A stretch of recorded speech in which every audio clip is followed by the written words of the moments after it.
Hello and welcome to episode 46 of the Talk Nintendo podcast. I am one of your hosts, Casey Gibson, and alongside me this evening, the one and the only Perry Burkham. Hello, Casey. How has your week been? Whew, it's been a week, all right. My goodness. I guess I probably blabbered on about it plenty in previous episodes, but I've finally made the move. I'm in the new apartment, first recording in the new apartment, so fingers crossed nothing goes wrong. But yeah, it's been a doozy of a week and change. And it's not going to get any easier. I'm doing the Long Island Gaming or Retro Gaming Expo this weekend, so I'm gonna. Oh God, help me, Perry. How's your week been? It's been very good. I've been busy. Been doing a lot of stuff for the site, as well as writing a bunch of music and whatnot. So, yeah. The busiest man around, outside of David Lloyd. Outside of David Lloyd. That guy's an animal. Yep. Yeah. I guess I could just say it now. Me and him, we did a Splatoon online mode guide because of how ridiculously convoluted it is. I was to say, because you need a guide for online, you know? Yeah. Well, it's just, it's just in case you want to look at it before you plan things with your friends and realize, wait a second, we can't even do this. So. No, it's a great image. I like that. I know is it just the image, or are you've got more writing involved too, right? Yeah, there's a little article, but because it's for the image though. I was gonna say I could totally see that image being, sort of circulating around on Twitter. Because like you said, it is one of those things that it's just like, it's so asinine that it's even a thing that we exactly. you had to do or decided to do. And exactly. But no, it looks really good. It's just funny when you look at it, you go, oh my goodness. It's like every single mode is completely different and has different rules. It's just... Yeah, anyway. Nintendo. Just yeah. Nintendo things. Yes, David Lloyd he's an amazing, amazing man, as we said before. So he put that whole thing together. I mean, I kind of put it together, and then he made it. So he made it beautiful. He made it beautiful. Yep. Anyway, this episode 46, we're going to talk about the games we've been playing in the last week. We also going to do the eShop Roundup, the YouTube Saloon, News Talk with Casey Gibson, and our topic of the show is going to be the return of the Compatible series. That's right. And we are going to look at the e-reader. Dude, one of my all-time favorite peripherals that Nintendo has ever released. And do you own one? Yes and no. I definitely remember that crazy it's in the box. Yeah, that's missing.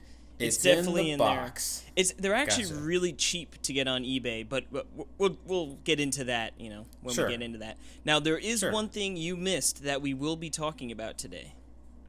Okay. And it is the return of the Villainy Discount. Villainy Discount.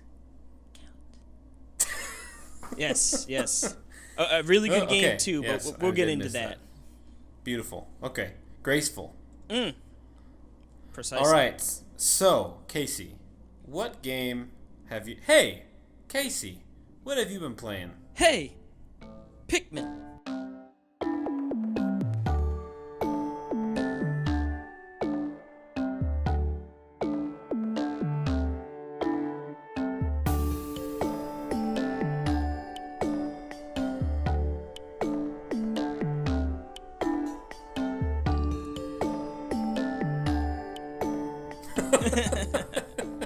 Well, it's funny. I've had, like I said, such a busy week and a half-ish that I was actually worried. I was like, oh, man, I really don't have much to talk about. And then I totally forgot that outside of Hey Pikmin, I had planned on that. I've also been playing another game that I was like, oh, actually, maybe this won't be the shortest what we've been playing section ever. Right. Because to start off with Hey Pikmin, it's not going to be a very long discussion. Well, remember, this is one that got cut out of the podcast we lost. Okay, so I can go into so a little bit... we can go in depth if you want. I can go into a little bit more of the mechanics then. Yeah, so Pikmin, Hey Pikmin is a 2D like platformer game where you need to collect different treasures as sort of a staple in the Pikmin series. You're always collecting something. In this case, you have crash landed and you need Sparklium, right? I think that Sparklium? Yep, Sparklium. Good old Sparklium. And you get that by finding these items, real world items in the environment, getting your Pikmin to pick them up and bring them to you. And you need a certain amount of Sparklium to get your ship back up and running. And I believe as you collect more, like once you hit certain thresholds, you actually unlock some new features along the way, which sort of help you out in the environment. Now, this game, there's an overworld map, and you go into each level. And in each level, there are 3 treasures, and you start each level without any Pikmin, and you sort of find them when you're out and about. And, usually right off the bat, you'll get tossed a couple pretty easily. And then as you continue through, they're, hiding in the bushes or in little items. And what I do really like is that it seems like each time you find them, there's like a cute little cutscene, like it'll pan over to where the Pikmin are, and it's not really, like, it doesn't take you out of the game necessarily. Well, I guess it does a little bit, but it pans over and they're, oh, there's one of the Pikmin stuck in like a tube and he can't get out, and the other Pikmin are trying to pull him out, and it's just very charming and cute in that sense.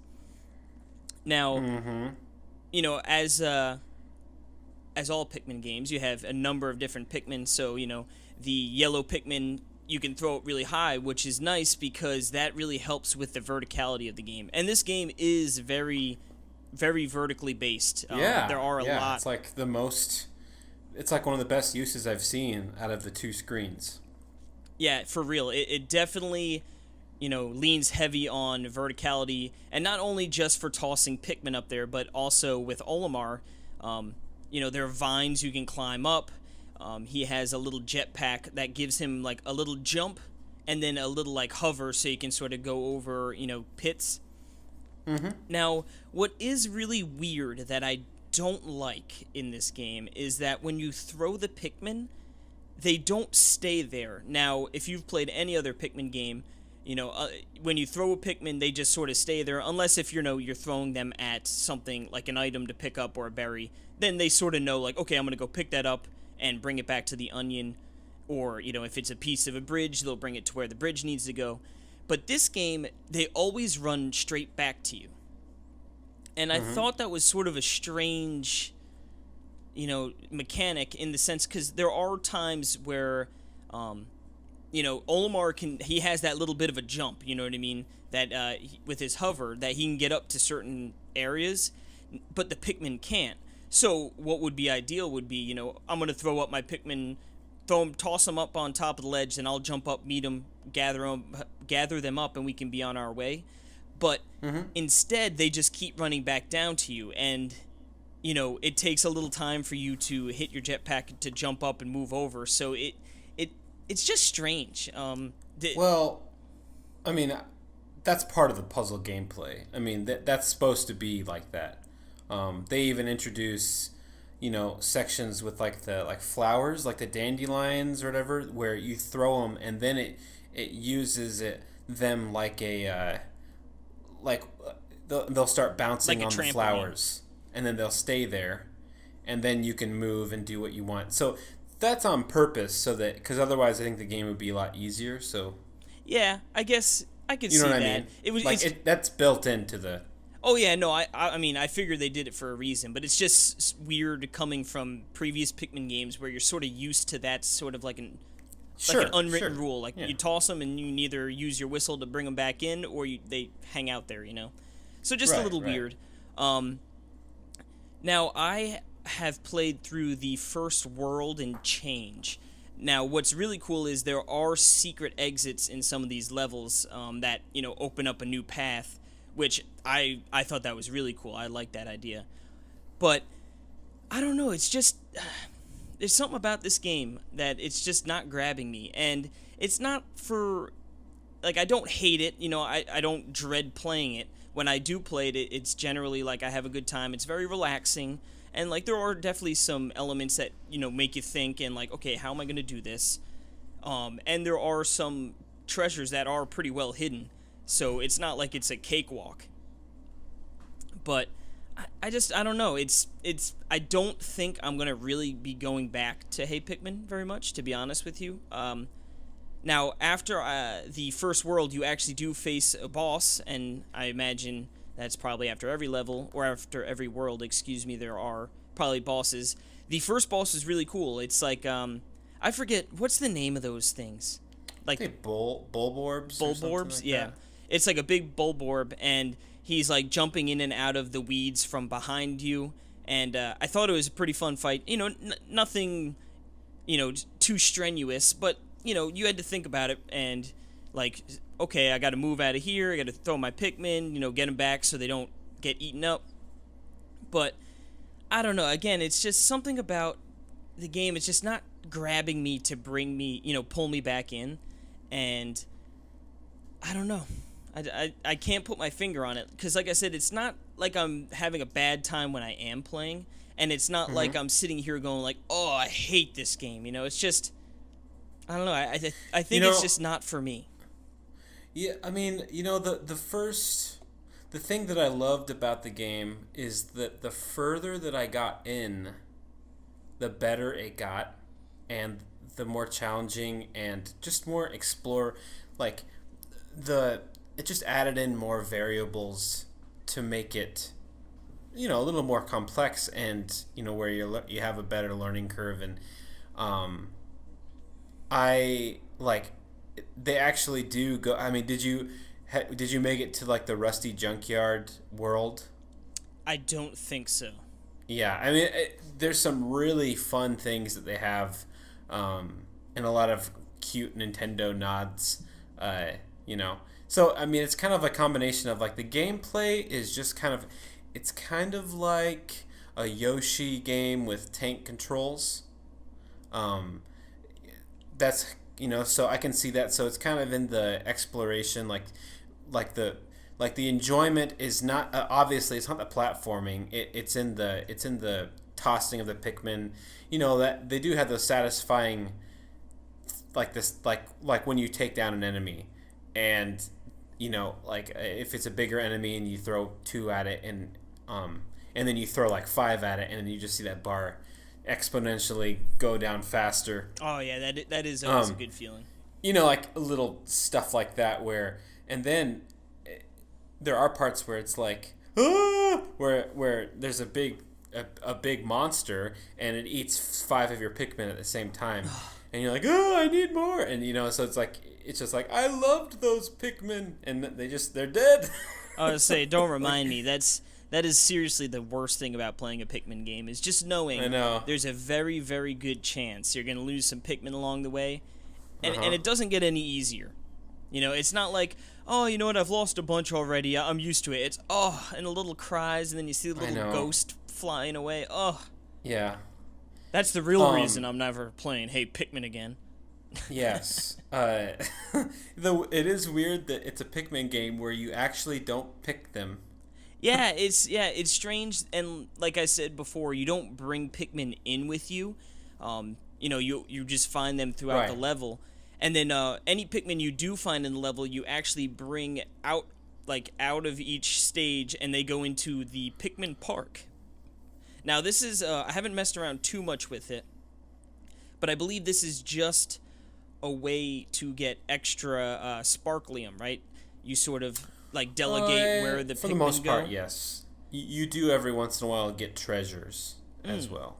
It's a big amount of Sparklium, but then of course you get those cute little write-ups they have for reading in your your database. Log.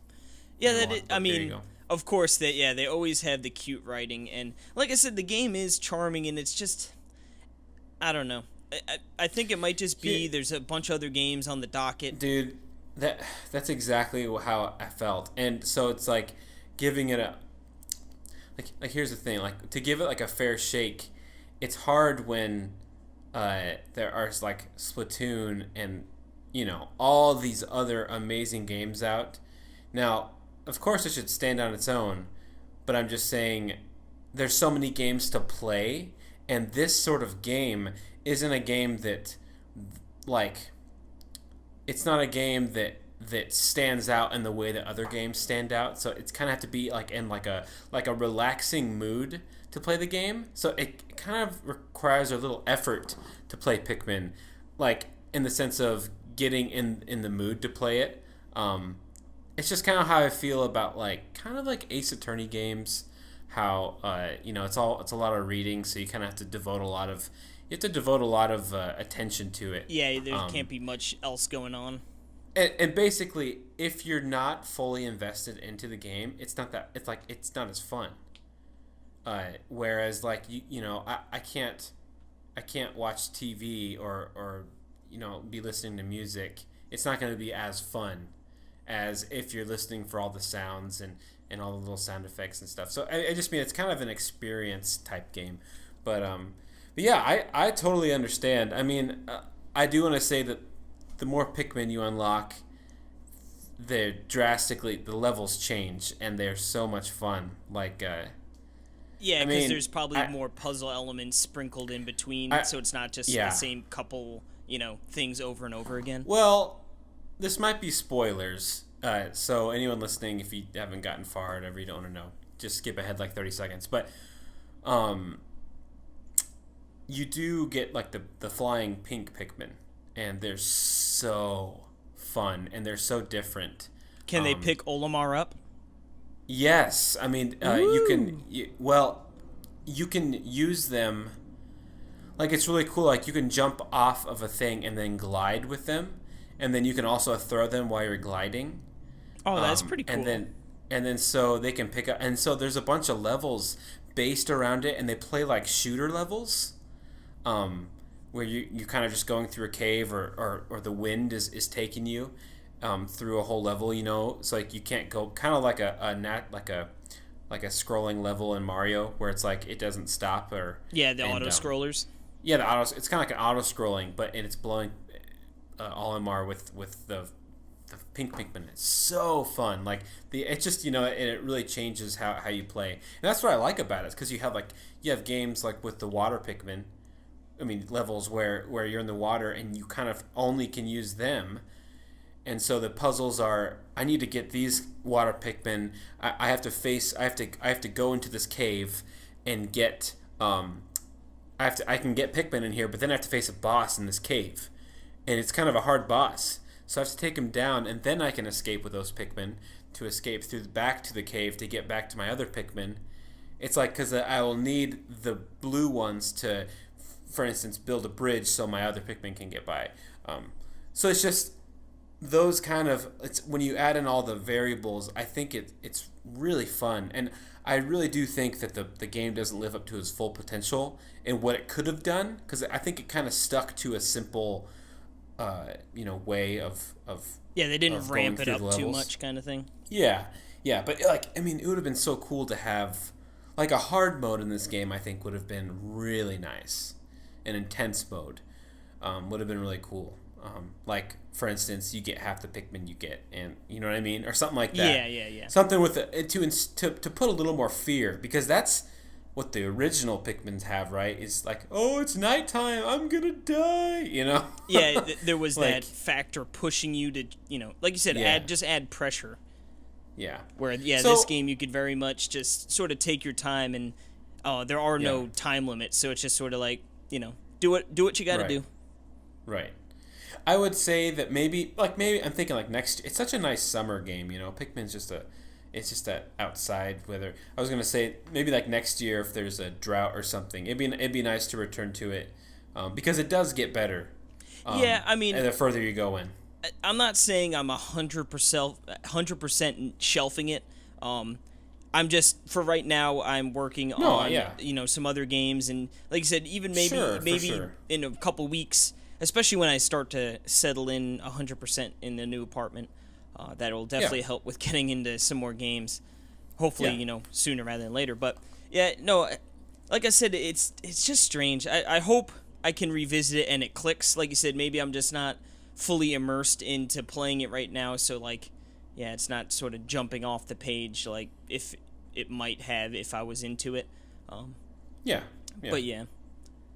Hey, Pikmin. Not, like I said, it's cute for sure. Yeah.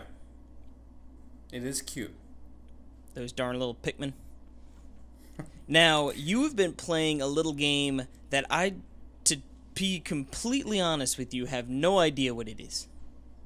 Really? I mean, I have an idea just based off the name, but I haven't looked at it or anything. Gotcha. Well, this game is called Use Your Words. Use Your Words, the party game for funny people and their unfunny friends. Grab a smart... Yes, use your words. Now, in a nutshell, this is just like Jackbox Party Pack, but with one game. Is it like charades or whatever? No, it's like Quiplash. It's like Ad-libs. Okay. Or Mad Libs. Sorry, it's kind of like that, right? For instance, okay, so you start up a game. You can get, I think, up to 6 or 8 people. And they all have your cell phones. You go to a website, type in the gamewords.lol or wordgame.lol, something like that. And then you all go to the site, and then your phone turns into the controller for the game. Because everyone can't see what you're writing and stuff, so it works really well. Really cool idea, right? Same with the Jackbox. And for instance, it'll show like a movie, like a foreign movie clip that's like 5 seconds long. Like one of them was, it's just like this guy in the military just like going, and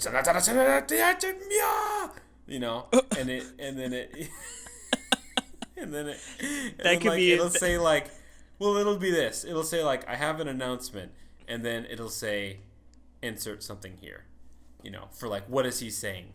So then you say, like, you do the subtitles for it.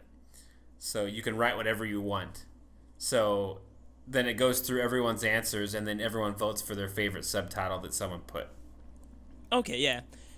Yeah.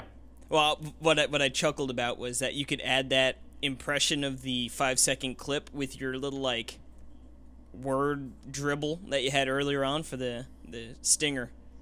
You're really setting it up. Yes. So yeah, I mean that's a really funny one because it'll I don't know, like it'll show the clip and then it'll put in the subtitle of someone. So it's like, he gets there. I have an announcement. I am out of toilet paper. Or I have an announcement. There's a booger in my nose. Yeah. I have an announcement. I cannot say this unpolitically correct thing on the podcast. Yes. Now, let me ask you, is there a game similar to this in one of the Jackbox Party packs? Excuse me? Yes. Similar in that it's like, there's a Quiplash. Is what it's really like. That's what it's called, okay. But it's kind of an expanded version of Quiplash with other ideas, like the video. There's no videos in Quiplash. There are comic strips where you do that, where you fill in the comic. But then, like I said, I was trying to say before, it's not just videos. It goes through. That's like one of the things it does. I'm trying to think of other ones. It'll do pictures. Oh, it'll just be like a picture, a random weird. It's a headline. Yeah, it's a headline in a newspaper. I was gonna say I'm looking at a screenshot. Yeah, and it's like. Yeah, and it's hilarious. Write a headline for this photo, and it's like a black and white photo of like this man and woman around something, and they look like they're covered in oil. Right. So then you can write, man and woman covered in oil, you know? Like, They had an oily good time. Yeah. But that's one, and there's just a bunch of games like that where you put in your own answer and then people vote and then you win. It's very fun. It's really fun. The only thing is that there's only one game. Yeah. There's not any other sets of games. Granted, Quiplash is my favorite game on Jackbox, hands down. But the other thing is there's no settings for time. So, for instance, like a game of Quiplash takes anywhere from 14 to 20 minutes. Or more, even if you have more people. But it's like if you have 4 people, probably like 15 minutes, you know? Yeah, a little on the quicker side. Yeah, and this game is more on like the 25 to 30 minutes. I mean, 20 maybe if you're super fast. Not a big deal, right? But it kind of becomes a big deal. It did for me, where it's like, okay, this is kind of taking a lot long, like we have to get back to work type of thing. Now, of course, if you're doing game nights, like of course, this makes no difference for the most part. But, you know, I don't know, I kind of like a snappier game, and there's no settings to change anything. You can't really take anything out. The one unique thing to this game is you have house answers, and I don't know what I feel about them either, because, okay, so in Jackbox, in the Quiplash game, there's a thing called a safety quip. So it's like, you know, you're timed, and if you can't think of something, you can hit the safety quip, and it'll put a random thing as your answer. Okay, yeah, so not to be blank or whatever. Yeah. And they're usually obvious, because it's like, makes no sense. Mm-hmm. Yeah, was like it just all. Like a random or word it's like generator? Not funny, and well, yeah, basically, yeah. More or less of that. And so they kind of have that idea, but the thing is instead of a random word, it's like a carefully thought out answer to the question. So it looks like someone's wrote it, and they're usually really funny. So you vote for it, you know?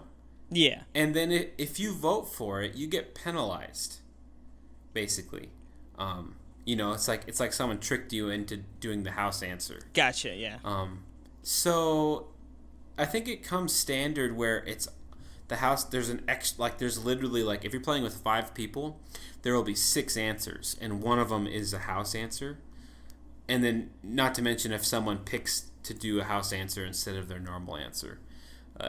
So, you know, and I turned it off, but then people can still put them in there, and they're usually funny. And it's like, I like that, but it's weird, the whole being penalized to use them, and it's kind of encourages people to just hit the house answer. I feel like it doesn't. Yeah, because then you could screw that one person over, right? I'm assuming that you don't get as much points. Like, let's say I choose to do a house answer, and then people pick it. I get points, I'm pretty sure, but I think it's less than if I would have just made one and someone vote for mine. But still, it penalizes other people. So, I don't know. It's kind of a weird balance thing. We didn't really like it too much when we played. I mean, just because they're actually funny, and, you know, it's kind of not really... Because it's like, if you can't think of something, then you should be punished. It's that kind of a thing. Well, it's like, well, no, you're not going to be punished. Just do that, and you're fine. And I don't know. Because we kind of have, like, the safety quip, shame. Like, oh, put on the cone of shame. Yeah. Sit in the corner, you dunce. Yeah, exactly. So, yeah, I mean, it's a fun game. The cool thing is we can stream it, and you can play with me. Yeah, nice and easy. Because, like you said, most of it's over the app, right? And I assume the actual game is just sort of like the curator. Exactly. So you could watch me stream it, and anyone could watch, as long as they can just see what's on the screen. They can play too. And I think it's like up to 1,000 spectators and stuff. So it's cool. It's fun. I like the game. I really do. It's $14.99. It's pretty steep. I think Jackbox is $20. 25, because I actually just Oh, it is 25. Because I was going to say, Yeah. what sort of differentiates It's not this bad. game? You know, like, why would somebody pick this game up when... I mean, I don't want to say for only $10 more, because obviously, you know, there are people on a budget. Yeah. But it seems like it would be worth the time, like, even if it took you another week or two to, like, save up that extra 10, and then instead you've got, you know, a plethora of games instead of just one party game, you know? Yeah. I mean, I would say that Jackbox is better. But the game I mean that I 95% of the time play on Jackbox is Quiplash. And I think that Use Your Words is better in most parts than Quiplash, but then not in other parts. So it's kind of a balance. And then with the $10 difference, so you could definitely get some really fun enjoyment out of Use Your Words, especially if you're playing with a lot of friends and stuff. So I don't know. It's a really hard toss-up. I am writing the review for the site, so I really do like it. It's just it just doesn't have as much, you know, it just has, you can't customize as much as you can in Jackbox. Well, there's not as many options. So because like I said, in Jackbox you can't really customize the how long the game goes. It's the same thing, but you can make your own. You can make your own questions, which is really fun in Jackbox. But Yeah, that's always Anywho, yeah, you'll see more from me. Well, I'll definitely stream it sometime when I get that going. So it'll be fun. You'll play with me. It'll be fun. I'm in. But I've also been playing a game that you reviewed. That's pretty dang dope. Pretty dang dope. I dang-o tell you what, Bobby. Yes. Yep. I have been playing a game we talked about, I believe, around PAX. I mean, I imagine we talked about it because we both played it and both enjoyed the limited time we had with it, and that is Slime-san.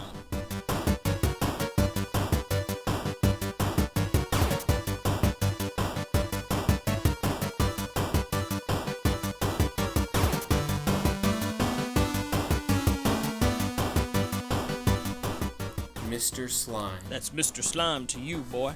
Now, this is a game... you actually lobbied for it, right? I believe you were lobbying for a Switch did. port. Yep. So we can all thank Perry. Thank you, Perry. Yep. You're welcome. Thanks, Professor Perry. Because it is a pretty sweet game. Yes. Now, for those who don't know anything about it, it is a 2D platformer where you control a little slime, and what's cool about this game is it uses 5 colors. That's it. And 2 of them... Not 4, not 6. But 5. Now, Right. It's funny because the 2 are blue. Like, one's blue and one's like a lighter shade of blue. But essentially, it is a game... It's like a Twitch-based platformer, so you're going to be dying a lot. But what's nice is... Just like Super Meat Boy. Yeah, to be honest with you, I've never played Super Meat Boy. It's just like it. Yeah. A little easier. Yeah, I heard it's a little less punishing. But... Which is something that sounds nice to me, because I died plenty of times in this game. Oh yeah, no, it's tough. Now, and it's instant, instant. Yeah, what's nice is there's in the no real delay. It's like you die and you're just right back into it, which is nice. And Right. how it works is there are 100 different stages to play, and in each stage there are 4 different screens you need to pass. And it's just pretty much getting from the beginning to the end of each stage. There's an entrance and an exit. And you are a slime that was eaten up by this huge worm, so you're working your way out of this worm, and, when you get to the end, you pop, your goal is to get out of this worm and not die. So each different screen, like I said, has a beginning and exit, and it's timed. So what you need to do is get there... And there's like a little gauge in the top corner, and it shows it slowly count down. And then when it hits 0, then a wall of acid starts coming. So it's not like a hard timer where like if you don't get it, you automatically lose. But like after that certain time, the wall of acid comes, and if you get hit by that, you're donezo. Mm-hmm. So it's nice because each screen you can do pretty quick if you know what you're doing. but like I said, a lot of the times it's going to take you a couple tries because one hit equals death. And what's nice is the arsenal that you have is pretty limited, but it feels really good. So you can jump, as you can imagine, and you can do a dash, and you can do that dash on the ground or in the air, and you can use that dash with the jump to get a little extra height that you wouldn't normally be able to get, and you're going to need that for certain different puzzles. And then there is the slime mode. Now, what's cool about this is it lets you bypass certain walls or certain platforms in the world, and those are indicated by the green. They're green, like sort of. They're not a solid green, but it's like yeah, it's like translucent. Yeah, so you green. Very much know what like outlines. Yeah, you very much know what you can and cannot touch because they have the same kind of material, but it's red, and if you hit that red, you're dead. So what's cool is with the slime ability, you can, go through those walls. So there are a lot of instances where you need to go through the wall and then stop using the slime ability and then jump back on that wall on the opposite side as to not fall down to your death. So it feels really refreshing, and it's they can do a lot with the very, I don't want to say limited things that are there, but like I said, you really only have those few abilities. Now, what's a nice wrinkle is when you do the slime ability, everything slows down, including your enemies. So that is beneficial, when there are a lot of enemies and you need to get through an area. You can hit that slime and, you could sort of, okay, now's the time I can go. You could sort of see things a little better. And when you use your dash, you actually speed things up. So it's a cool little twist to each of those mechanics that you're going to be using throughout the entire game on a regular basis. Now, what stands out to me the most with this game is just how nice it feels. You're going to be, like I said, you're going to die a lot, but I never really felt like, oh, that was the game ripping me off, you know what I mean, or being cheap. That's not fair. It's very fair game. It's tough, but it's very fair, and having such control, such tight controls where, I really feel like I'm in the driver's seat, that makes me not care that I'm dying a whole bunch, you know what I mean? It makes it rewarding when you get it done, too, and it's like, okay, this feels really nice, it plays nice, and then each level, I felt, was crafted very well. There are only, there's a lot of puzzle elements in this game as well, so it is, heavily, relying on platforming, but there was a nice enough puzzle elements thrown in that it keeps that fresh as well. For instance, there are keys that you need to go collect. There are actually switches on some levels where it's you need to run, walk over it. And what's cool is, in the beginning you get introduced to those things, and it's not that hard. But then all of a sudden they'll be playing with, oh, there's 2 switches down in this sort of gully, but there's also an enemy patrolling back and forth. And when he steps on the switches, that checks them, you know what I mean, or checks them depending on, so it's now you got to start thinking okay, he's walking back, I'm not going to get that one because by the time I get up to where the door is, he's probably going to run over that and then unlock the door for me. And then now add all of a sudden a pretty tight timer and then a wall of acid coming, and it's well, crap, is he going to get to that switch before the acid comes up and kills him? You know what I mean? So it makes you think a little bit, which I thought was really nice, complement with the really nice platforming. Yeah. I mean, one of the levels that I was oh my goodness, this is so hard, was it's there's 2 pillars coming up, but the tops of them are poison, so you can't touch them, and there's lava rising. Oh, yep, I remember that one. And so you have to jump in between the pillars as enemies are coming, and it's so hard. It really, but it has that beautiful wall jump where, you can just stick to a wall and just keep jumping against a wall. Really tiny jumps, but as you said, it has that extra super jump that is really, really good for horizontal, fast horizontal, but then it has a tiny for vertical jumps. like to give you a boost, and it's hard to use because if you're in the middle of a jump, and you still have to hit up on your analog stick and then hit the R button to hit that, and so sometimes that makes it a little hard for controlling as well. I don't know if you had that problem as well. I've there were a couple occasions, but just to get the higher jump, not the Yeah, because there are puzzles that are introduced where it's sort of like you need to be there's no way to get over it except you need to drag on a wall, fall off without jumping, then jump and power jump up to the close wall again, and that sort of probably doesn't sound great to explain without a picture. Right. But that's something that was introduced somewhat late in the game, where they really focused, okay, we're really going to work with this mechanic. And that's another thing that this game does nicely. Even, as you're getting to the end of the game, they're still introducing new ideas, which, to me, is, a huge plus in a game because, there are too many times where, this mechanic is so great, and I love it. But then all of a sudden, you're 7th, 8th, 9th, 10th hour into the game, and you're still doing that same exact thing over and over again. Sort of, it runs thin, but that's why I really appreciate when a game like this sort of gives you new things to work with later on in the game, and sort of like how you were talking about with Hey Pikmin, where you start to see the new Pikmin later in the game, and that sort of unlocks new elements and new obstacles you can tackle. Yes, and that is a good feeling. Yeah, to me, that's that is so important, and really differentiates a good game from a great game. Yep. Now, this game is also jam-packed with content because, oh man, as I said, there are 100 levels with 4 screens each, so that plenty to keep you busy. So 400 screens. Yeah.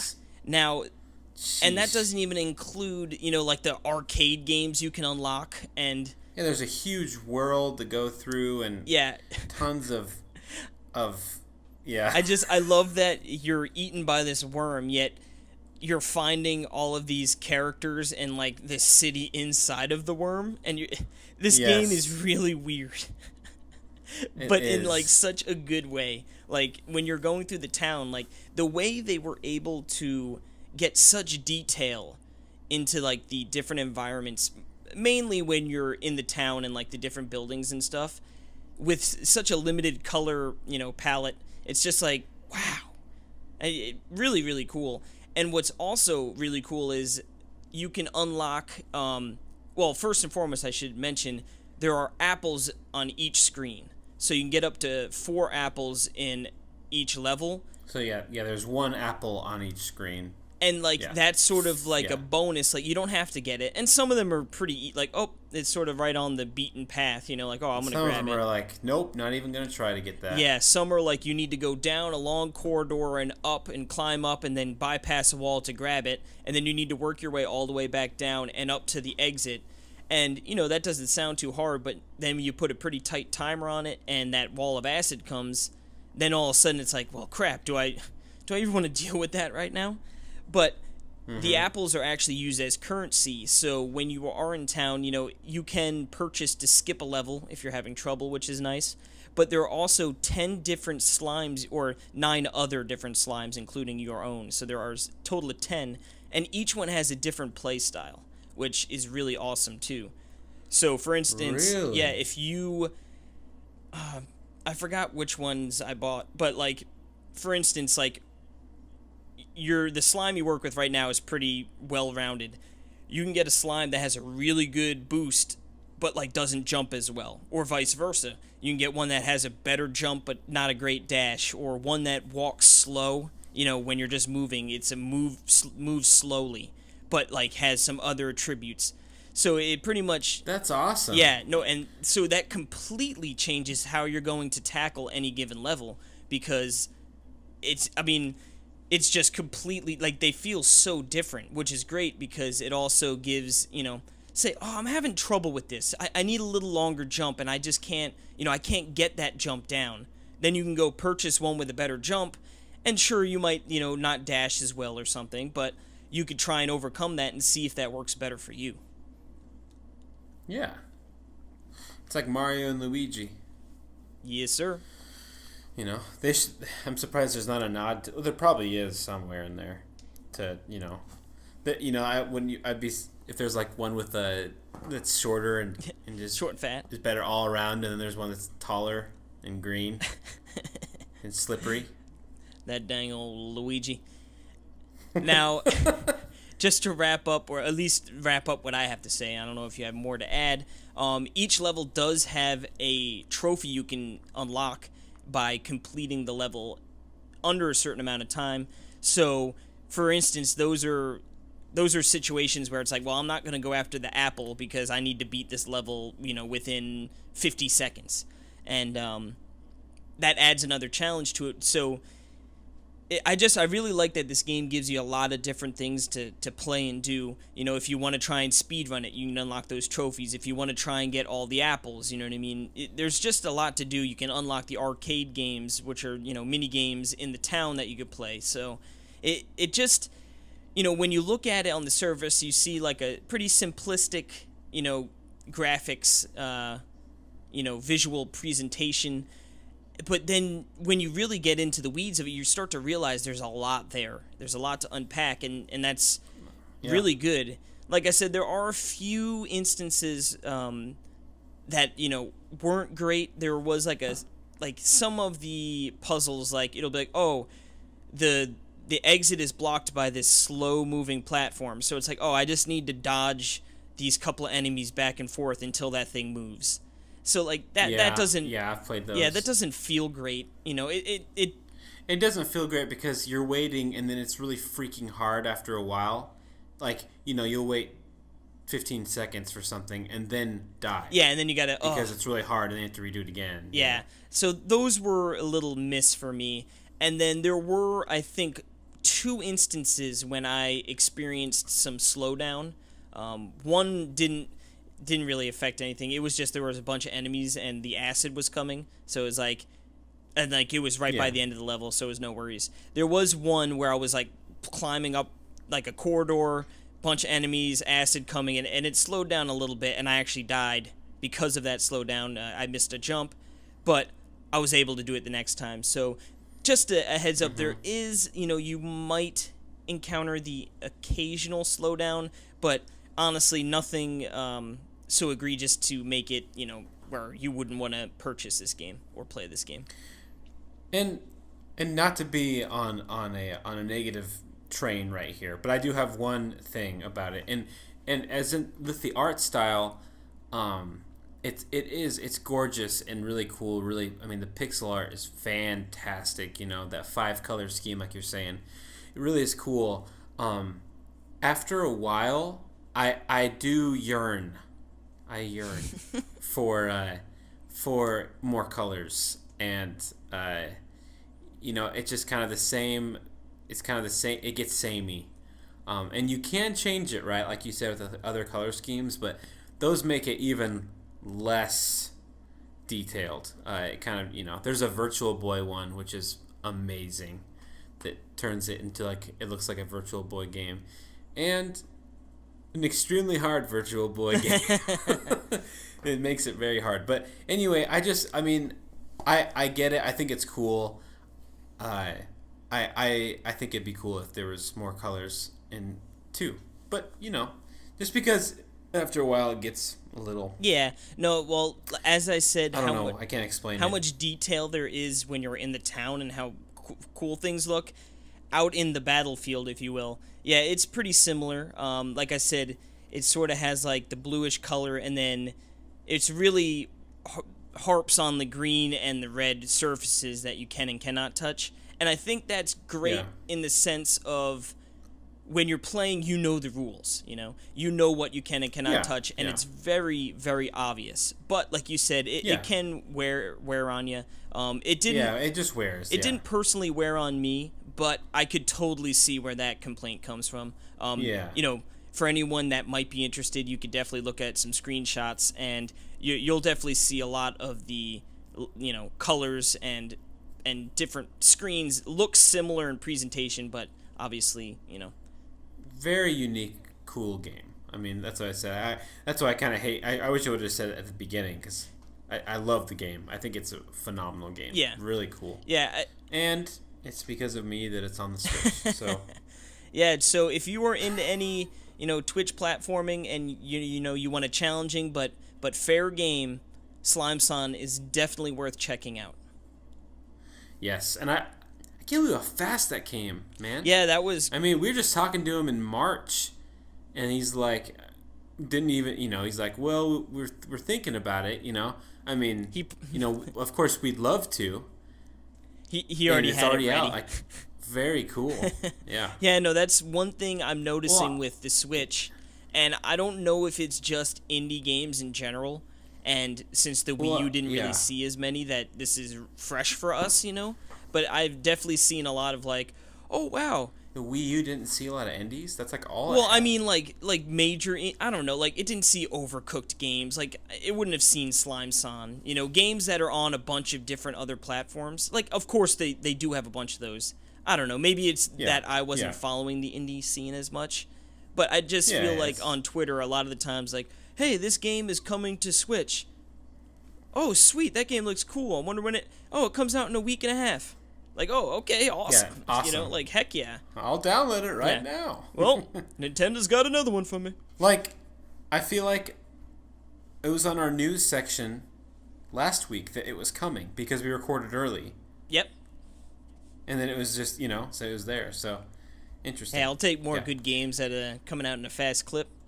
Sign me up.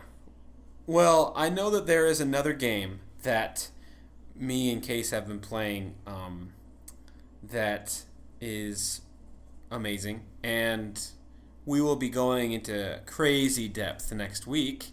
I don't know. Should we announce it now? Yeah, we can. I think get people excited. Yeah. Actually, we've been playing Chicken Wiggle on 3DS from a friend of the show, Jules Watcham, and he's going to be coming on the show next week to give us the lowdown on everything. Talk everything Chicken Wiggle, baby. Oh, yeah. Do the Chicken Wiggle. I will say 3 things about it. 1, it's very fun. 2, the 3D is awesome, and I'm so happy that they put that in there. And number 3, the 3D is awesome, and I'm so happy they put that in there. Oh, 3D is lights out. It's so cool. And And number 4. Oh, nope. It's really fun. No number 4. Take it back. Be excited for next week. And be excited for Chicken Wiggle because it is a 3DS game that you will need to play. So. And you better be excited for the old Jim Brony Memorial eShop Roundup, which is coming up right after this short little break.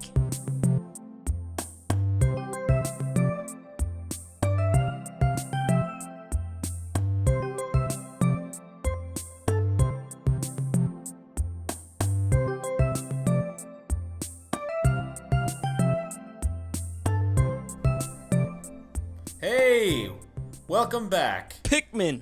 That's right. We're in eShop now. Pikmin. Yes, it's time for the eShop Roundup. The eShop Roundup. Yeehaw!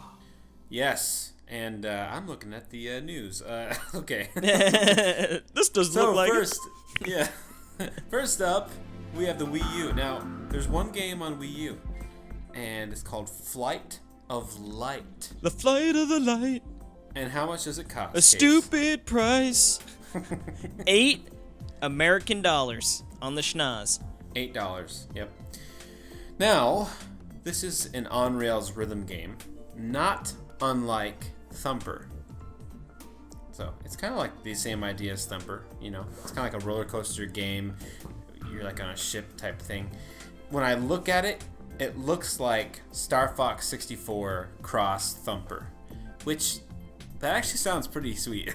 Yeah, it actually if they did do that. I'm looking at it. It looks pretty cool. Very colorful. I mean, Thumper has some color to it, but it's very dark and red and Thumper's amazing. But this game looks very colorful. Actually looks pretty cool, to be honest with you. Yeah, it's just on the Wii U. You can play up to 5 players. Interesting. Weird. I tell you what, though, for $8, I'll never buy it. Now, if it was $8.99, maybe. Oh yeah, they could charge me $9.99, and I'd probably be more You know interested. what, though? I realized something as I was typing this out. See, look at the document. When I do this, it doesn't look as bad. If it's just a $sign with an 8, but not an 8.00. I don't know. I don't know. It's not I hate as it. bad. I hate it both ways. Because if you slip that, Okay, I'll change it back. because if you rotate that 8 90 degrees, it looks like 2 zeros anyway. Yep. Okay. Now, moving on over to the old 3DS download is a voxel maker. Now this That's right. is $4.99, a dumb price because if they charge you, no, I'm just kidding. Can you imagine? Oh, they can't make it $5. Not worth our while, huh? Yeah. Screw you, Casey, Yeah, the so price this- stickler. Yeah. I will never be satisfied. This is a game where you create 3D models, just like like Minecraft, and then you can like design the background and everything, make pictures. Looks and pretty it's in cool. 3D, like stereoscopic 3D, which is cool. So yeah, this is pretty much like a very limited, like almost like, I'm trying to think. Like, it'd be cool if this was like a Minecraft app where you could create these things and then import them into the bigger world, Yeah, But yeah. I guess if you like creation, it's like a cool little on-the-go. If you don't have a Switch and, for Minecraft, you could, sort of get a taste of it on the go. It's pretty cool looking. Yep, voxel maker. And let's head over to the Switch. And what's the first game we got here, Case? The first game we've got here is Strikers 1945. Now That's right. game checks in at $7.99 because I do believe it's a good old-fashioned Neo Geo game, right? It's not. No? No, that's why it was so confusing. I thought Oh, it I'm was, looking at but it, it's yeah. not. Interesting. The Japanese brand Psycho, right? Psycho? I wanted you to read it because I don't know how to say it. I think it's spelt P-S-I-K-Y-O. I think they're going for Psycho, but it's probably pronounced Psycho. I don't know. Yeah. Introduced to Sikyo or something. the Japanese brand Psycho introduced a new enemy's attack. Spread bullets, not seen before then, and the history of a new shooting game began. Man, that's pretty. Yeah. So pretty I don't know ringing if it's praise. a remake or if it's a new game. I don't really understand what it is, but it has like vertical mode. Well, does it definitely have vertical mode? Because No. I'm just saying the screen is like vertical, like it looks like a. I wonder like a because, phone screen. to be honest with you, the Namco Museum, I wasn't really interested in that game at all until I realized you could switch that thing up to play vertical, and it looks so good. I wonder, because I'm looking at the screens of this game right here, and like you said, it's got it's almost like the screen is broken up into 3 sections. The middle section, the middle third is the playing ground, and then like the other 2/3 are just background and like your score. Yeah. So it'd be pretty cool if you could rotate that thing on its side, pop it in the stand. It'd be so cool. I don't. I hope they do that with a bunch of games. Because that would instead of me spending $30 on the Namco museum, I could spend $8 and get get a little taste of it. Strikers 1945. I thought it was that soccer game at first that I know. that we were Me talking too. about the other week. I was like, what was soccer like in 1945? It's pretty much the same. But next- less whining. There you Those go. dang soccer oh my players, goodness. man, they're a bunch of babies. I used to play oh. soccer too, but it's like, oh come on, guys. Have you seen the video of like the guy that goes and gives one of them a wet willy and he like falls on the ground and screams Like he got like punched in the face. Like it's like, come on, dude. Like now, a quick aside here. Now you could get away with that in like a junior, like high school soccer. If you wanted to be a big baby head, it's like there's no video. I mean, like maybe someone's videotaping on their phone or something, but it's not like it's like nationally broadcasted where like people can easily see a camera from all over the place, seeing that you just stuck wet finger in that ear. Not a punch, Ugh. Yeah. Do you know Ultimate what we call those people? Jim Brony move. There you go. Honestly, that's a Jane Brony. There you go.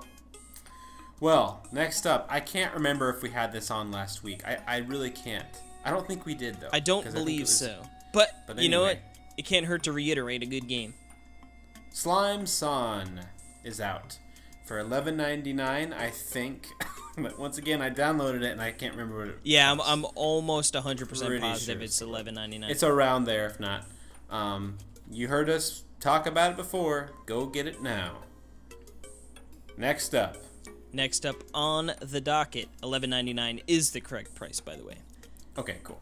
Retro City Rampage DX for $14.99.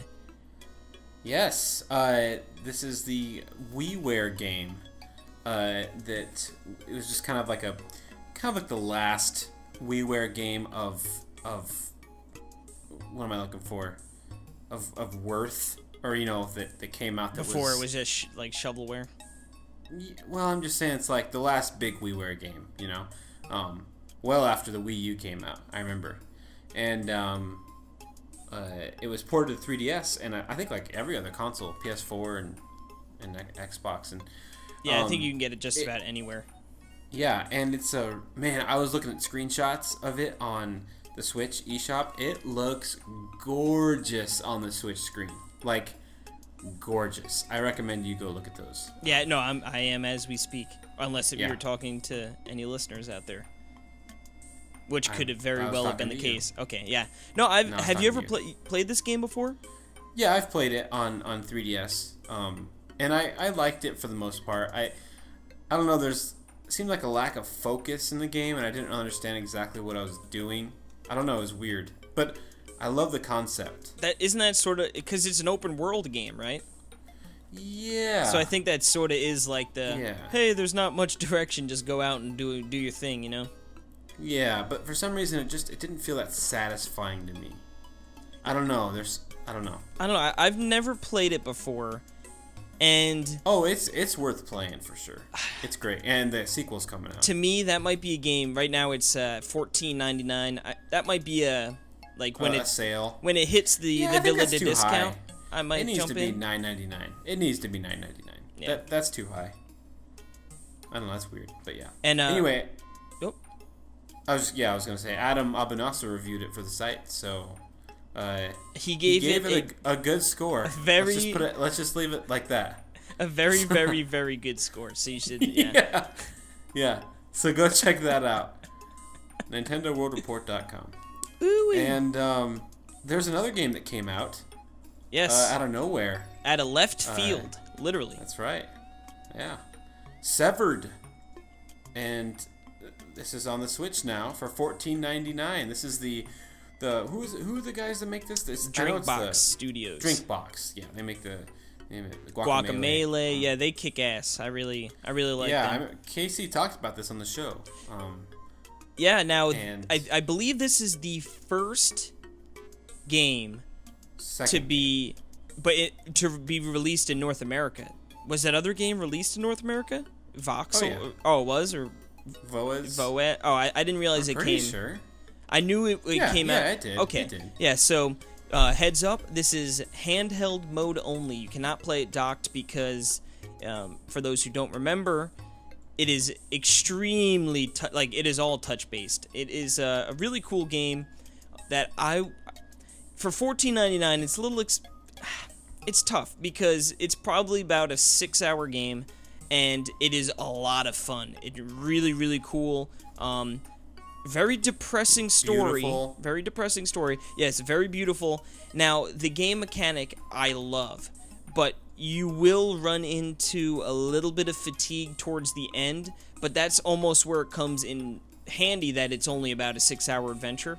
So, I mean, for me, if I had never played it, I would pick it up for $14.99. Juicebox, they do really good work, so I would recommend it. You say juice box? Drinkbox, excuse me. You know what? I said it and I was like, that sounded weird, but I was in like the middle of a thought, so I just rolled with it. I need a juice box. I pointed it out for you. I'm That thirsty. sounds good. A juice box sounds really good right now. I had my ice little water fruit punch or something? and I spilled it right before we started recording, like a gym. Way to go, bro. I know, and I have to wait.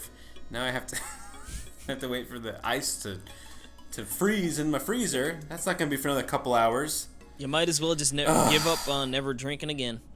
You know what? I need a vacation, Dude, and me you know too. where a great place would be to go. Oh, I know a place, and it's cheap. Villa de discount. Villa de discount. Yes, the Villa Day discount. We're back, baby. And Casey, why don't you take it from here?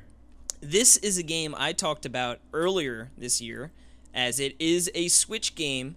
I believe, the second? Or is it now the third discounted Switch game? I believe it's the third, if you count Tumbleseed. Yes, third it is. Which we should also include on this discount. Yeah. Graceful Explosion Machine. This is a really, really, really cool game. Now, I believe I know for a fact right now it is on sale for $8.99. I believe it's $11.99 regularly. Nope, excuse me, $12.99 regularly. So, a nice little discount. And this game's a lot of fun. It is, you're going to go through a bunch of different worlds, and you are a little ship, and you've got waves of enemies coming at you, and you need to keep your multiplier going to rack up that big score and get that beautiful S ranking. And there's levels, right? Yes, yep. Yeah. Yeah, there's progression. So there's an end to the game. Yeah, there are, you go through the game, like you said, you could scrape together the lowest score on all of them, and you could just keep, as long as you don't die, you can keep progressing, and, this game, I don't think I actually ever finished the entire thing, but I put a pretty good dent in it. But, yeah, no, very good game, very fun, another really colorful game, and one that I could recommend, especially on a nice little discount. Beautiful. Now, I guess, we could touch on Tumbleseed. I guess since, we recorded early last week, I forget exactly when this news dropped, but they released the patch, right? That size, because a lot of the complaints were that the game was very, very difficult, and it is a difficult game. I thought, granted, I put a bunch of time into it, so, I thought the pacing worked out very nice, how it went, from the first level, the first biome seemed so difficult at first, and you're like, man, this is brutal, how am I going to get through this? But then all of a sudden you realize, oh, I can beat this, now your challenge is the second one, and you're blowing through the first one, and then the second, and, you work your way through. But I guess, they had a real nice... They were very transparent with this. I guess the sales weren't where they were, and I guess when they looked at the data, a lot of people really didn't even get very far in the game past the second biome, So they went back, they retooled it, they made it a little more forgiving and, user-friendly, so... if you were a little intimidated by the high level of difficulty that this game presented early on, right now might be a good time to get in, check it out. It is on sale. I picked it up. Yeah, originally $14.99. I think it's also... It's $9.99. It's $9.99, so, yeah. 33% discount. Yep. That's what you get here at the Villa, baby. Discounts for days. That's right. And everyone always enjoys their stay at the Villa Day discount. Villa de discount. Villa de discount.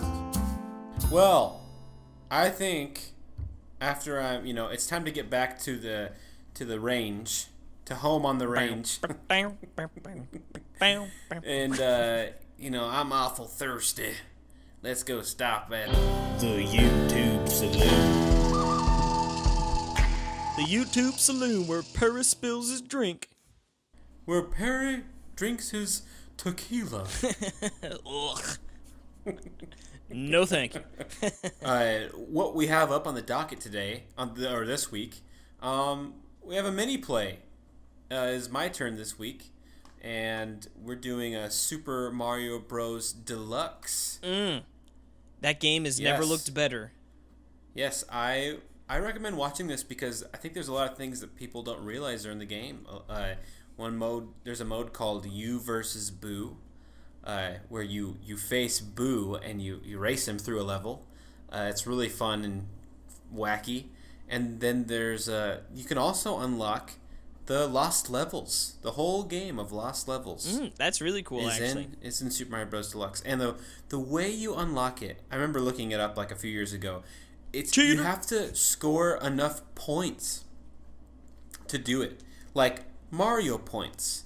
That's the only time in my whole life I've ever played Mario for the points to unlock that game. But yeah, isn't that weird? Like you have to get over like 200,000 points or something. And I remember it being really fun. It's like, man, when Mario's about points, it's fun. It's kind of like Goner, you know? It's kind of like a platformer where it's about killing the enemies to get points. Like imagine if that was in Mario. Yeah, you know? You would tackle the levels so differently. Yeah, wouldn't that be fun? I'm surprised they don't offer have that as like an alternative. Like you can rack these points up and unlock some stuff as you go, you know? Yeah. Anyway, check that out. And then what else do we have on the YouTube? We also have the old Talk Nintendo Challenge, and this week it was a doozy. We take it to the old turf war. No, I'm just kidding. We go Splatoon 2 1v1 with the old fish volcano. That's right. Yep. Rainmaker, baby. 1v1. That's right. And I'm not going to spoil who won or who lost, but it was a good one. Let's just say that person is very embarrassed. You can say that for sure. Yeah, he's the person who lost.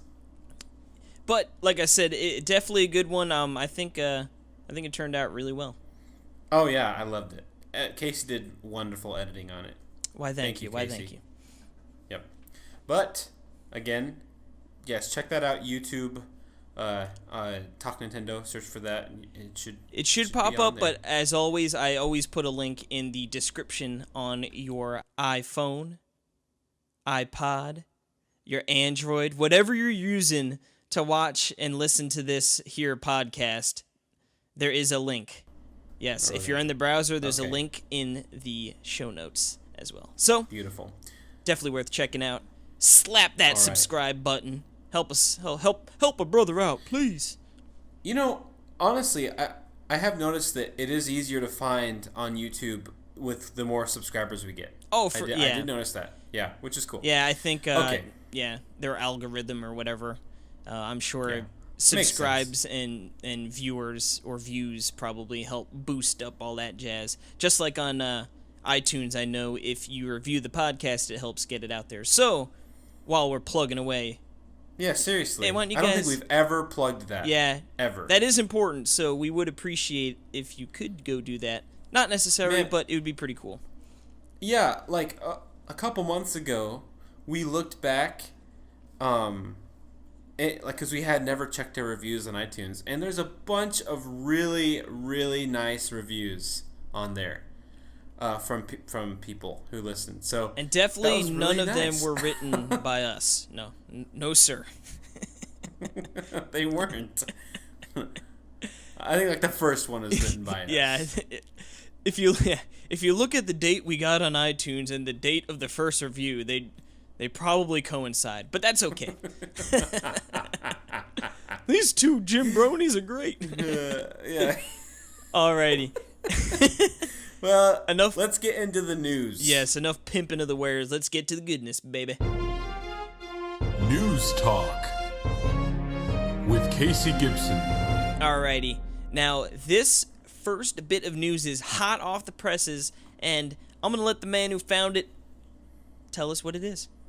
All right. Jackbox. Speak of the devil, Jackbox Party Pack and Party Pack 2 will be released August 17th, which I believe is next. Nope. Yeah, it'll be a week from when the show goes live. Yep. So that's awesome. I'm looking forward to that. Is that something you think you'll pick up? Yeah. Maybe not. Both or right away. On the same day. Yeah. We'll see how much they cost for sure. If they're $25 a piece, like no way. But you know what they should have bundled them together and sold them for 25 or 30. Yeah. But yeah, we'll see. Yeah. And they always could in the future. That is cool, and hopefully that we'll get news of the Party Pack 4 coming to Switch. Now, this next piece of news is some good news, I think, but I know it's been a popular thing to talk about in the last week or so, and that is regarding the Metroid Samus Returns hard mode. Now, originally, we were to believe that the hard mode was locked behind the squishy Metroid amiibo, and that is not exactly true. So, hard mode is present in the game. By completing the game, you will unlock hard mode, and you will be able to play hard mode without any amiibo. But what is locked behind the amiibo is fusion mode, which is actually even more challenging than hard mode. So it's sort of out there for the player that really wants a challenge. They're going to have to find themselves a squishy amiibo, because that's the only way you can get that. And what's also cool is I believe you can unlock fusion mode right away with the amiibo. You know, so to unlock hard mode, you need to beat the game. If you have the amiibo, you should be able to jump right into fusion mode right away. I'm so happy, because that's exactly. I'm gonna beat the game normally, and then I'm gonna play through it again with fusion mode. It's gonna be amazing. Can't wait. Yeah, it's gonna be pretty cool. I'm looking forward to it. I'm so excited. Yes. Now, well, that's cool. Staying on the Metroid train, what do we got here, Perry?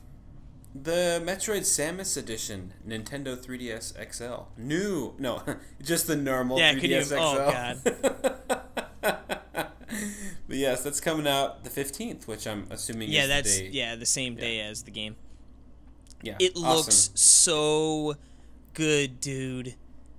Yeah, it does look good. I would never get it because it's just it's kind of, I mean, it's just like the picture of Samus like in like ninja stance. It is cool, of course, like it's really cool, but it's just kind of too much for me. I tell you I wish what, it was just, you know what I wish it looked like Samus' ship. That would be sweet. That'd be pretty cool. If I hadn't just moved into this apartment, I'd probably buy it, because I'm a grade A sucker. You would buy a brand new 3DS, huh? I'd be tempted, that's for sure. Yeah, no, I'm tempted. I like it. Hopefully in a Craigslist. You know what I'm saying? Because it looks so good.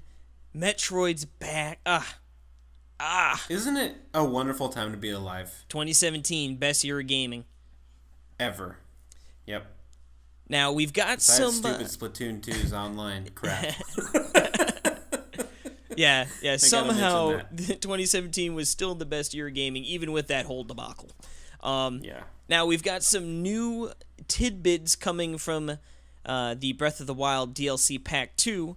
Just a little tidbit, but it will add more Zelda-related equipment. What does that mean? So I'm assuming that's going to be more, staples that we've come accustomed to. Maybe we're going to get a hook shot. Something... Whoa. We're going to get a power glove, maybe pick up some big old boulders. We're going to get a bug net? Dude, that would be... Oh my god, could you imagine? They add bug catching in the game? That'd be freaking cool, dude. I mean, they already have that kind of. You just hit A. Yeah, but imagine you had to swing your net. Imagine if it was harder to do the things that you already do in the game. And you had to pay for it? No, that's cool. Okay. I didn't know if you meant like Zelda, like as in more Princess Zelda related equipment, and I was like... No, I think just more... dress? Yeah, like, what is this, Triforce Heroes? Yeah. No, I think they just mean more staple, things we've come accustomed to being in Zelda games, Yeah, I'm pretty sure that I'm just going to hold off until the second pack comes out, and then I'm going to buy the DLC. I still haven't yet. See, I bought it when the first pack came out, because that was when I was going on vacation, so I was like, screw it, I'll buy it and give it a whirl, and I beat the plateau on hard mode, and then I sort of fell to the wayside. Mm-hmm. Well, I figure I'll just play through the game again, Oh yeah, Might for as sure, well, yeah. You know what I mean? So now these next two bits, they were part of Perry's piping hot off the oven takes, but he didn't realize that Casey's already the master and had him down. But I'll let you take him. Thanks, Casey. Thanks for that setup. Now Perry's a loser. Yeah. No, Perry Now, was... why don't you go ahead and take it, Perry? Anyway, two really awesome platformers have been announced officially for the Switch. One being Super Meat Boy, which we talked about before. The Team Meat just showed a picture on Twitter. Can't wait. That'll be one that I played it on Xbox One because it was for free, and I really liked it, but controller, D-pad, ugh. I really want to play it on a good D-pad. So I'm going to wait for Switch. Wait a second. No. Did you see they actually... The controller, though, is going to be great. So. Did you see they actually tweeted out, like, hey, do you think we should bring this out on a physical release? Oh, I didn't see that, but that would be amazing. See, I bet that... I wonder if they would, because there's that The End Is Nigh. Have you seen that? Yeah. We need to talk about that. That game looks sweet, and I think that's made by the Super Meat Boy guy. And that's coming physical. Yeah, I think so that's I could see Nicholas doing something, or something with it. But dude, I'm all about limited indie physical releases. Like I love it, Yeah, there's something cool about having that. This is only an eShop or only a downloadable game, and now having a nice box and cartridge. Got my Cave Story Plus on my shelf. It's just so sweet looking. Amen, man. But yes. But then the other game announced was Mutant Mudds. Well, Jules posted a picture of it on his Switch. Yeah, I wonder if that... God, I hope it's freaking amazing. Imagine it was Mutant Mudds, 2. I mean, I don't think it is. I think it's just probably a port of... I think it's Mutant Mud... I mean, Game Informer is reporting it's Mutant Mudds Deluxe. That would make sense. It would be cool if he packaged it together, With Super Challenge. Super Challenge in, yeah. Gotcha, yeah. Yeah, we'll see. He'll be on the show next week. We will ask him. Yeah, we're going to... We'll put him under the hot lights. I can't wait, man. It's going to be a great show. Yeah. Yeah, for sure. Woo-hoo. Now... Cannot wait. Now, I'm going to take these next 3 because these are all in Casey's wheelhouse. Well, maybe not the first one. The first one is Dragon Quest Builders 2 has been announced for Switch. Ooh. Now, to me, it's a very Minecraft influenced game. It's that blocky feel to it. But I was talking in our Discord, and I believe GX was giving me the rundown, and he said that it's actually got a pretty good story to it as well. Where Minecraft, I feel like, to me, I guess there is a story mode in Minecraft. I guess I just never played. But, I don't know, apparently Dragon Quest Dragon Quest Builders had a pretty good story, so it might be enough to get me interested in this game. Not 100%, but, definitely more interested than I would have been if it was just like a Minecraft clone. Heck yeah, dude.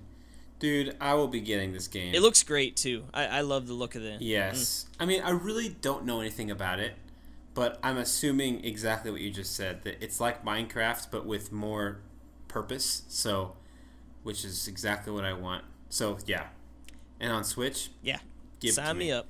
Now what else is coming? Dragon Quest 1, 2, and 3, I believe in a compilation, are coming to the PS4 and the 3DS in August. But this is in Japan, of course.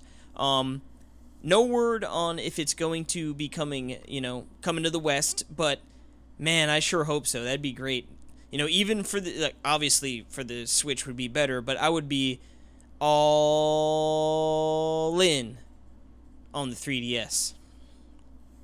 Now, oh yeah. Now if this means Donald Terrio, because I asked on Twitter, I was like, I think this means that all of the Dragon Quest games you can play them on 3DS.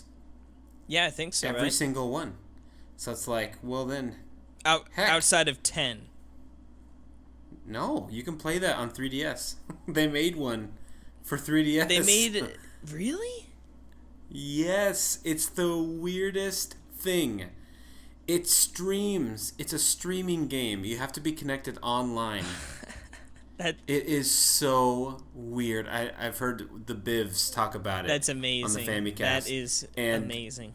Like the text, like it's compressed and you can barely read the text, and it just runs super crappy. but it's there, and I think that there was no card. It has to be downloaded. It came with a case, but there's just a download card. No physical actual cards were released, which is it's just adding to the bizarreness. That is so funny. 3DS confirmed, best system ever. Yep. Now, you predicted this no more than last week, I believe, right? I sure did. I totally did. Now, we recorded this. Let me look at the Saturday. the old calendar. Saturday what? It was The Saturday 30th. The 30th? Yeah. Okay. So, and I don't remember when this was announced, but we talked about, because remember you said, because we were saying that Street Fighter sold 450,000 copies. Oh yeah, I'm like, give me And, the Resident Evil 7. Yeah, and I'm like, you're like, you said like just Resident Evil, you're like, especially 7, and I was like, man, Resident Evil Revelations and 2 would be amazing, and like a day later they announced this. I was like, what? And I told you, and you're like, are you teasing me, Jimmy? Yeah, but yes, I'm excited about this because I really enjoyed Resident Evil Revelations on 3DS, and I really have wanted to play the second one, and I almost bought it on my Vita, but we all know how that goes. I just didn't buy it. It's just the weirdness of the episodic thing, but I think it's all in one thing. I think it's like one game now. Well, oh yeah, the episodic. I believe how Yeah. it's going to go is that you're going to like it comes out physical, which I already got it pre-ordered, to be completely honest with you. It comes with a cartridge for the first one, and then a download code for the second one. The second one. And yeah, I Which believe is so weird. like I imagine it's still going to be episodic in the sense that like when you open the game, it'll be like chapter 1, chapter 2, or episode yeah, or I just however mean they that call they- it. But yeah, it'll Yeah, all but it's probably in come at one one thing. time, and that's I believe $40. So it's not a Yeah. bad price point. And I'm wondering if they're going to make the second one available for purchase separately on the eShop. I wonder how they're going to do that. That's interesting. Yeah. You know what I mean? Because if it's a separate download, then it already is a separate download. Actually, so. I think they're selling each for 20 separately. Okay. Because it would make no sense if. I'm probably going to get the physical just because it's cheaper and the physical. Yeah, for sure. And God, Dude, everyone. Revelations is awesome. Everyone buy it, please. I want Resident Evil 7 on the Switch. Yes, that would be awesome. Or Resident Evil 8 down the road. Ooh. That's Capcom 5. I could totally get into a big old conversation about what Resident Evil 8 could be. But 8, Beautiful Joe 3, the wonderful and that's all I need. Piano 27. Yeah. Okay, what's up next? Next on the docket, Rhyme has finally gotten a release date. Like I said, we recorded on the 30th, which is, like 10 days ago at this point. So this is, I believe, news that came out maybe that Monday, so it might be a little bit old. It is coming out November 17th. Finally, Nintendo has their November game nailed down. Yeah. Yes, I'm excited. I really am looking forward to this. I got it pre-ordered. Yeah, I mean, I've got 2 of them. You've got 2 of them? You know what it is? Because I pre-ordered one when they, gave the double Prime discount by accident, and then I pre-ordered one where they screwed up the price. And I'm like, oh, God, which one are they going to cancel? At this point, I bet you they're probably going to honor both, so I'll just cancel whichever one. But, yeah, I got it for $30 instead of $40. Nice. Well, I'm looking forward to that. But next up, we have ARMS 2.1. Version 2.1 has been released, and it seems like fine-tuning to the game. But did you hear the news? About the next update that's coming up with the new character? Yes, some people and weapons? data mining found I didn't see what the character or character's name or names were, but I did see that headline. I don't think it was from... I mean, I think that they did do that, but I think Nintendo actually has said that in the next update it's coming. Oh, did they? Okay. So, I think so, yeah. I know there were data miners doing some business as well, so... Yeah, I know they... I looked at the patch notes real quick, and it seemed like a lot of different arms were getting little tweaks. They said Bark, they trained him how to run a little faster. I thought that was funny. And, yeah, they even worded it like that, trained to be faster. So, that's cool. Glad to see that they're, seeing what, maybe there are some arms that are more, beneficial or, a little overpowered. So, it's nice to see they're tuning it out. Mm-hmm. Now, for more important business, we had our first Splatfest, and it was amazing. Ugh. And Mayo, our team Mayo won. They sure did, and it stinks because I was so I was all gung ho to play hours and hours and hours of Splatfest on Saturday. On Friday night, when the old ticker clicked into the Saturday, I put in like an hour or two. I don't think you were playing with me. I think I was just playing randomly and having a good old time. Yeah. Then on Saturday, we got up and we were trying to play, but you could only join a group if you have 4 people. So we ended up doing Salmon Run, and then, again, with moving in and everything sort of being hectic, I never actually got back to playing again. But good to see good old Team Mayo, even as much as I hate being part of Team Mayo, took the cake. It's actually funny. Oh, come on. Boo, Mayo sucks. Dude, Mayo's the... They need to get some better topics here for more parity, because Ketchup was picked 73% to Mayo's 27%. So Ketchup got the popular vote, but then in the solo and the team percentages of the winning percentages, Mayo took those 52 to 48 in the solo and 51 to 49 in the team. So pretty close. Woo! I wonder how they I wonder what they do when 2 Ketchup teams are fighting one another. Like how that affects the wins and the winning percentage. Yeah, I have no idea. No clue. But yes, I can say though that have you ever been to a Freddy's? That restaurant? Nope, there's none of those franchise around me. Yeah. Yeah, they kind of just recently came here, but they have like steak burgers. It's kind of like nice fast food. I mean, it's like all fresh, but I know what kind of place you're talking about. Yeah. Yeah. And it's so good. And they have this fry.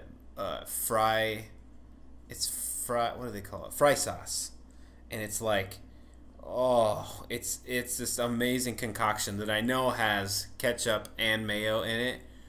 Oh, it is so good. And my mouth is watering right now just thinking about it. Yeah, my old dining hall and in college did something similar. So it probably wasn't as tasty, but yeah, it was some sort of mayo and ketchup concoction.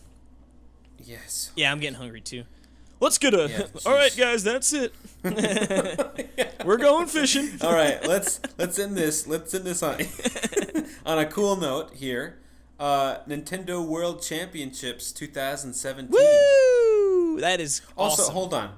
Yeah, that is awesome. Sorry, I just wanted to say thank you to Alex, Mr. Panda, for giving me some of the best Splatfest experiences of my life. Yeah, I'm glad. I felt bad. So amazing. Because he had hit me up to play, and I was like, yeah, I've got some stuff to do, but I'll definitely be playing later. And then just everything spiraled out of control, and I was like, oh, it's already late. But I was glad to hear that he was able to shack up with you guys, and I know he said he had a blast too, so I'm glad that worked out. Yeah. I am planning to be a king of every Splatfest. That was my plan, and then I missed it on the very first Splatfest. I got it in the test in one, spirit. I got it on that one. It's okay. Yeah. And that was epic because that was a fight for time, in our 6 hour, 4 hours, however many hours we played. Oh, and I just got in at the end too, like when I was playing with Alex and Aaron and Dan. But yeah. Hey, and by the way, yeah, like as you said before, you can't just team up with 2 people or 3 people. It has to be 4 people. So for more information, check out the graph that we made at NintendoWorldReport.com. Okay, now the Nintendo World Championships 2017. Woo-wee! We had the 2015 ones, and I thought that those were so cool. Remember that? Oh yeah, at E3 that was awesome. I mean, I didn't watch a lot of it, but like I saw highlights, and I remember. Well, I mean that was like the Super Mario Maker. Yeah, right? that was and Blast Ball. Yep. And they had Smash, and it was just like so cool. And then they released Earthbound Beginnings, and it was just like. Yeah, that was. This is so cool! You know, that was a really, really cool way to open up E3 that year. Yes, and now this is happening, which is weird. It's not an E3 thing. It's October 7th in New York City. Yes. Now, Casey, you live in New York. Yeah, I tell you what. When I first saw it, I was like, "Oh, awesome! You know, the championships are back. Like, that's great." And then when I saw it was in the city, New York City, I was like, oh, baby. Like, I'm definitely going to go to that. I think we're going to see if there's any way, you know, the site can get any passes in there. But honestly, if not, it's like I'm going to probably find out. I don't know how much tickets are going to cost or if it's going to be one of those, like, like first come, first serve. I hope you could buy it just because I don't want to go wait in line. So happy they're doing this, though. Yeah, I am super stoked because I think it'll be wild to watch that in person, you know, around a bunch of other Nintendo nerds. I believe that is around the same time as New York City Comic-Con, and you can, I mean, I don't want to say you can expect, but I'm expecting one game at least to be announced, and honestly, man, could you imagine? They're like, Smash Bros, and it comes out in November. Boom. Yeah, yeah. I could. I really can, dude. I could or not. I could see that. I really can. Smash confirmed. Now, what's cool is, you know, anyone can get a chance to get in here. How it works is there are qualifiers at, just a very small amount of Best Buys scattered from city to city. If you are 12 years and younger, you will try to qualify by playing Mario Kart 7 with the like you would play as Mario on DS, Luigi Mansion with your standard cart and wheels and a super glider. And if you were 13 and over, that's us, Perry, we would play as Bowser on the GBA Bowser's Castle 1 standard cart, wheels, and super glider. So, and this is on Mario Kart 7. So just just to clarify. Have you started practicing yet? I don't need to practice. Ooh, confidence. I like it. Just imagine me. I'm gonna fly there to go to a Best Buy. Well, I think there's for the qualifiers, and then just. I think there's one probably in Chicago. I'd fly to New York. Well, for me, it's I think it's in the Bronx, which is like close enough to me, but it's like, do I really want to go on like a train for like an hour and a half, or like drive there to just get my butt handed to me? You know. I might. I think the answer is absolutely no.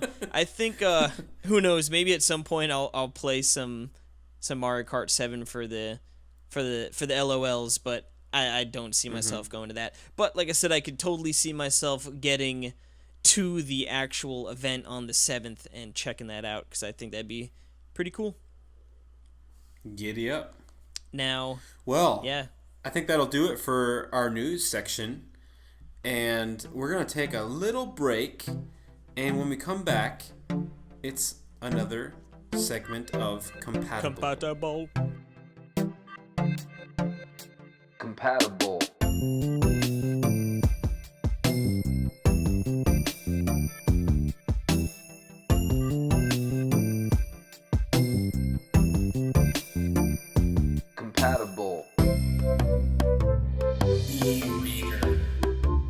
Alrighty, and we are back. The return of the Compatible segment is upon us, and this time we're going to take a look at quite possibly my favorite Nintendo peripheral of all time, the ill-fated e-reader. The e-reader, yes. Now, give me the elevator pitch of what the e-reader is. All right. The elevator pitch, the e-reader plugs into your GBA, and it almost works sort of like a credit card scanner. It has an LED scanner, and it reads these paper cards, right, that are encoded with data. And most of them, it's almost sort of similar to like an Ding, amiibo. this is my floor. Yeah. All right, Jimmy, see you later. How long were you sitting on that one, you jerk? No, I know. I'm kidding. I'm just thinking about you. Yeah, I'm going like into depth, like getting to into someone the weeds. on an elevator about the e-reader. Oh, that's so funny. Okay, I'm sorry. No, okay. that's okay. That's okay. It's funny. It sort of seems almost like a primitive, early thing that would ultimately turn into like what amiibo are, So you get these cards and you'd scan them in, and in most instances, it unlocks secret items or levels. You could play some mini games, and there also were NES games, which I think this is some of the earliest instances of like, I don't want to say the earliest instances because Nintendo always dipped back into the nostalgia, even dating back to like Super Mario All-Stars on the Super Nintendo. But this was them sort of revisiting the NES and bringing games up through that. Now, originally this released in December of 2001 in Japan and September 2002 in North America. It was pretty big difference there. Yeah, a little bit of time there. Now, it was discontinued in early 2004 in North America, so it didn't last very long. Figure September is pretty close to the end of 2002, so really only a year, year and a half. In Japan, it actually it was a little more successful, and it rolled up until the end of the Game Boy Advance life. I almost said line and life. Almost so into the DS life. Yeah, so that was discontinued in early 2008. Crazy. For Japan. Definitely, and it's just because it's so much more of a Japanese product. Because you can see, like, even with the amiibo cards, which are basically e-reader cards too, which is cool. I wish that it would have been cool if they kind of went back to that moniker of e-reader too. That would be awesome. But they like the big. Get your we have exclusive e-reader cards here at 7-Eleven where you unlock a new shirt in Animal Crossing, and then 1 billion Japanese people wait in line for a lottery at the at that 7-Eleven because they have 10 of them to get out. You gotta play it. You gotta get your e-reader card, baby. Yeah, you know what I mean? It just seems like that's kind of more in the culture of the Japanese people. So, yeah. So, I mean, it wasn't too ill-fated, right? I guess it did what it wanted to do in Japan. I guess it depends where you grow up. you know, in America, exactly. Obviously, most people here, if they might have an idea of what the e-reader was or is, but probably don't have much experience with it. I mean, you have not played or ever used an I've e-reader, never correct? seen one. I've never seen one. Yeah, I mean, I've seen images. I've seen games that say they are compatible with them, but I've never actually used one. The closest that you can say I've used one is with the Super Mario Advance 4, which is on Wii U, that contains all of the e-reader levels, which is why I bought it, because I thought that was so cool on that virtual console, how they unlocked all the e-reader levels. Well, it's actually, we have a little bit tidbit on that, which we'll get into, which is sort of funny. But why don't you tell us a little bit about the technology that the cards actually utilized? Yeah, it's called dot code. It's a type of barcode, basically, and which the e-reader, like, they can have 1 or 2 sets of dot codes, and small games might require just a single swipe. But, like, the bigger, like, NES games require as many as, like, 5 cards. So, like, like, it can be, like, up to 10 sets of dot code, which is it's just so wacky and weird and awesome. Like, I want to see the set of cards that unlocks Urban Champion. Oh God, they love pushing Urban Champion, man. Yeah. They really Was that do. one of them? Yeah. Oh, sweet. Yeah. Dude, I want those so bad. I want the e-reader cards. Yeah, well, I'm looking on eBay right now. You can get Balloon Fight, Pinball, Tennis, and Donkey Kong for $40 sealed. All of those? Yeah. Together? Yep, See, here- someone's selling like a 4-pack. I mean, you look at this. This is... It really is cool. Now, this is for the Game Boy Advance. Yes, sir. But you could also use it with other stuff too. Yeah, you can use it. Obviously, it came out, when the original Game Boy Advance came out, right? So you can also use it with your SP, but it doesn't mount flush, so it's a little weird. It actually has like a pass-through link cable because on the original Game Boy Advance it would cover up that link cable, right? So they had it where it would plug into the link cable and then it's like a bypass, so then you could plug it into the e-reader and still use it. And it's actually funny, in Japan they originally released it without that port. So that was the first version, you couldn't use that link cable at all because it was covered and that was it. They eventually would go on to release the e-reader Plus, which had that bypass, and that is what North America and Australia saw. So, and obviously that was referred to as just simply the e-reader. So it's funny to think there's like an even poopier e-reader out there in Japan like that.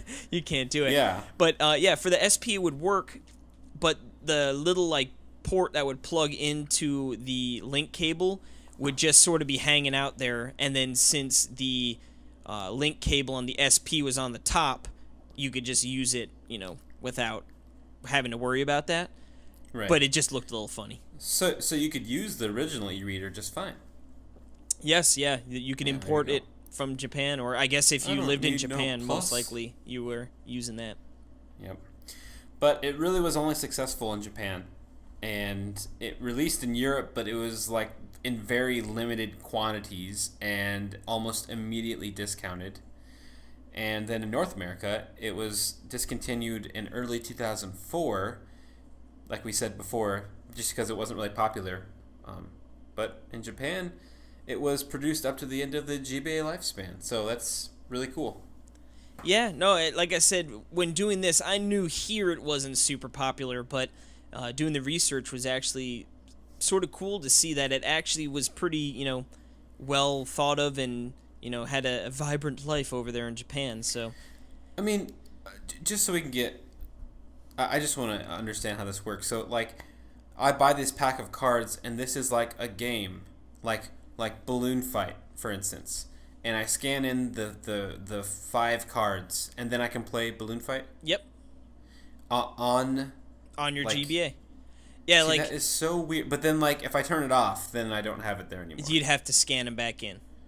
See, that's the one thing, right? And now, I will admit, I had not played I haven't used an e-reader in a very long time. I wanted to actually pick one up and play it a little bit for this segment. I've sort of been pushing it off because of that. But at this point, money, I don't want to be wasting it, or quote-unquote wasting it on something like, you know what I mean? Just, it's not expensive, but just whatever. I wanted to talk about the e-reader. So, now the thing is, as far as I can remember, it isn't a very fast process either. It's not like you're just swipe, turn it over, swipe, grab the other one. So, you know what I mean? You had to swipe and it load up a little bit, and then you'd swipe the other one. So it was a little bit of a process to actually even get to play these games.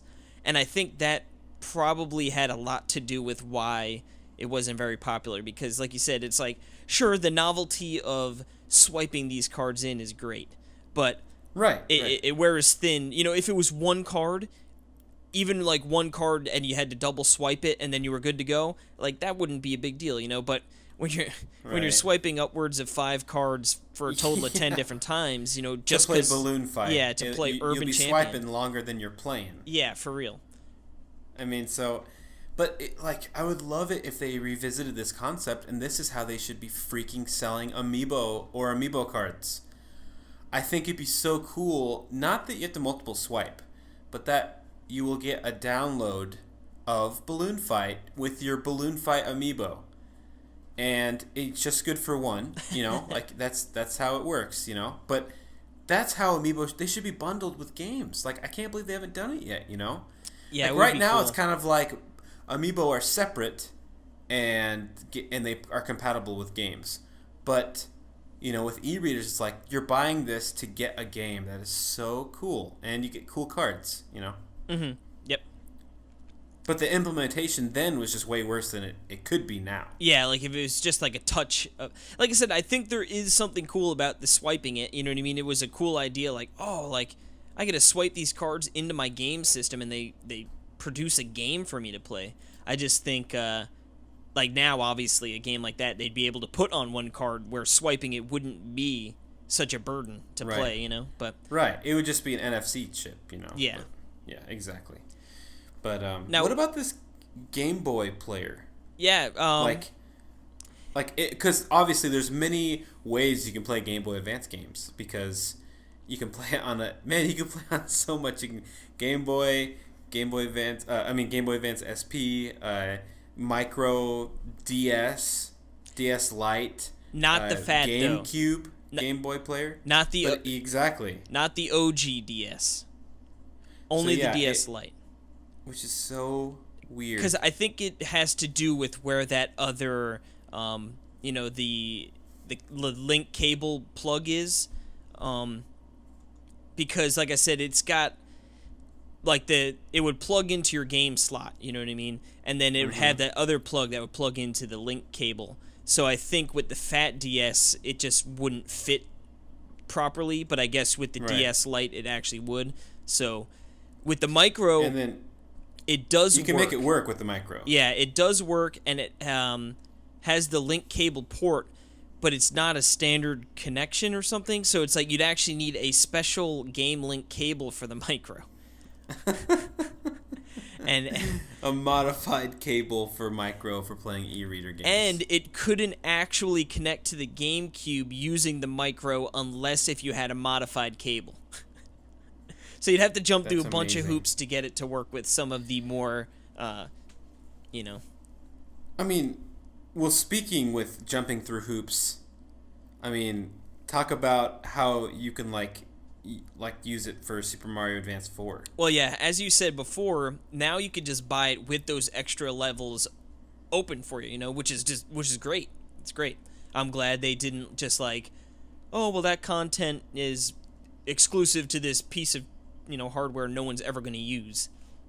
But in order to add items and scan levels in Super Mario Advance 4, Super Mario Bros. 3, a player required 2 Game Boy Advance systems and a link cable. The gray end would go into the e-reader GBA and the purple end into the GBA that had the game. After entering the needed point on the game, players would swipe the cards in and the data would be transferred to the game cartridge. This function does not work with the Nintendo DS due to the lack of link cable support. My goodness. Isn't that funny? You'd need 2 of them, the game, an e-reader, and the cards. Well, you need two e-readers? No. Just one e-reader, Okay. 2 Game Boys. Okay. Because, Gotcha. because the e-reader plugs into the Game Boy, game slot. Mm-hmm. So, just funny to think, those couple extra levels were super expensive. Yes, they were. That's very interesting. So, yeah, but you can buy them that's a great game on the Wii U, by the way.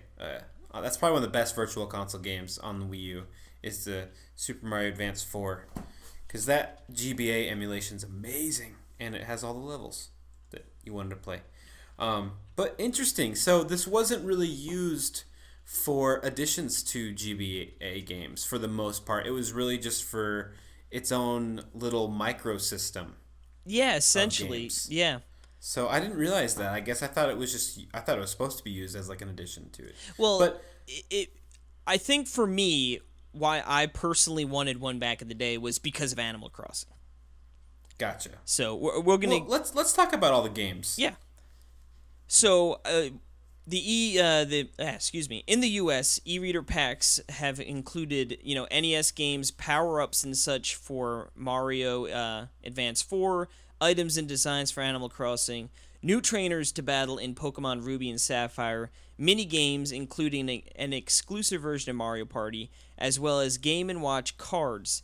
They were originally planned to release every Game & Watch as the e-reader series, or at least That's 20 awesome. according to some people, apparently.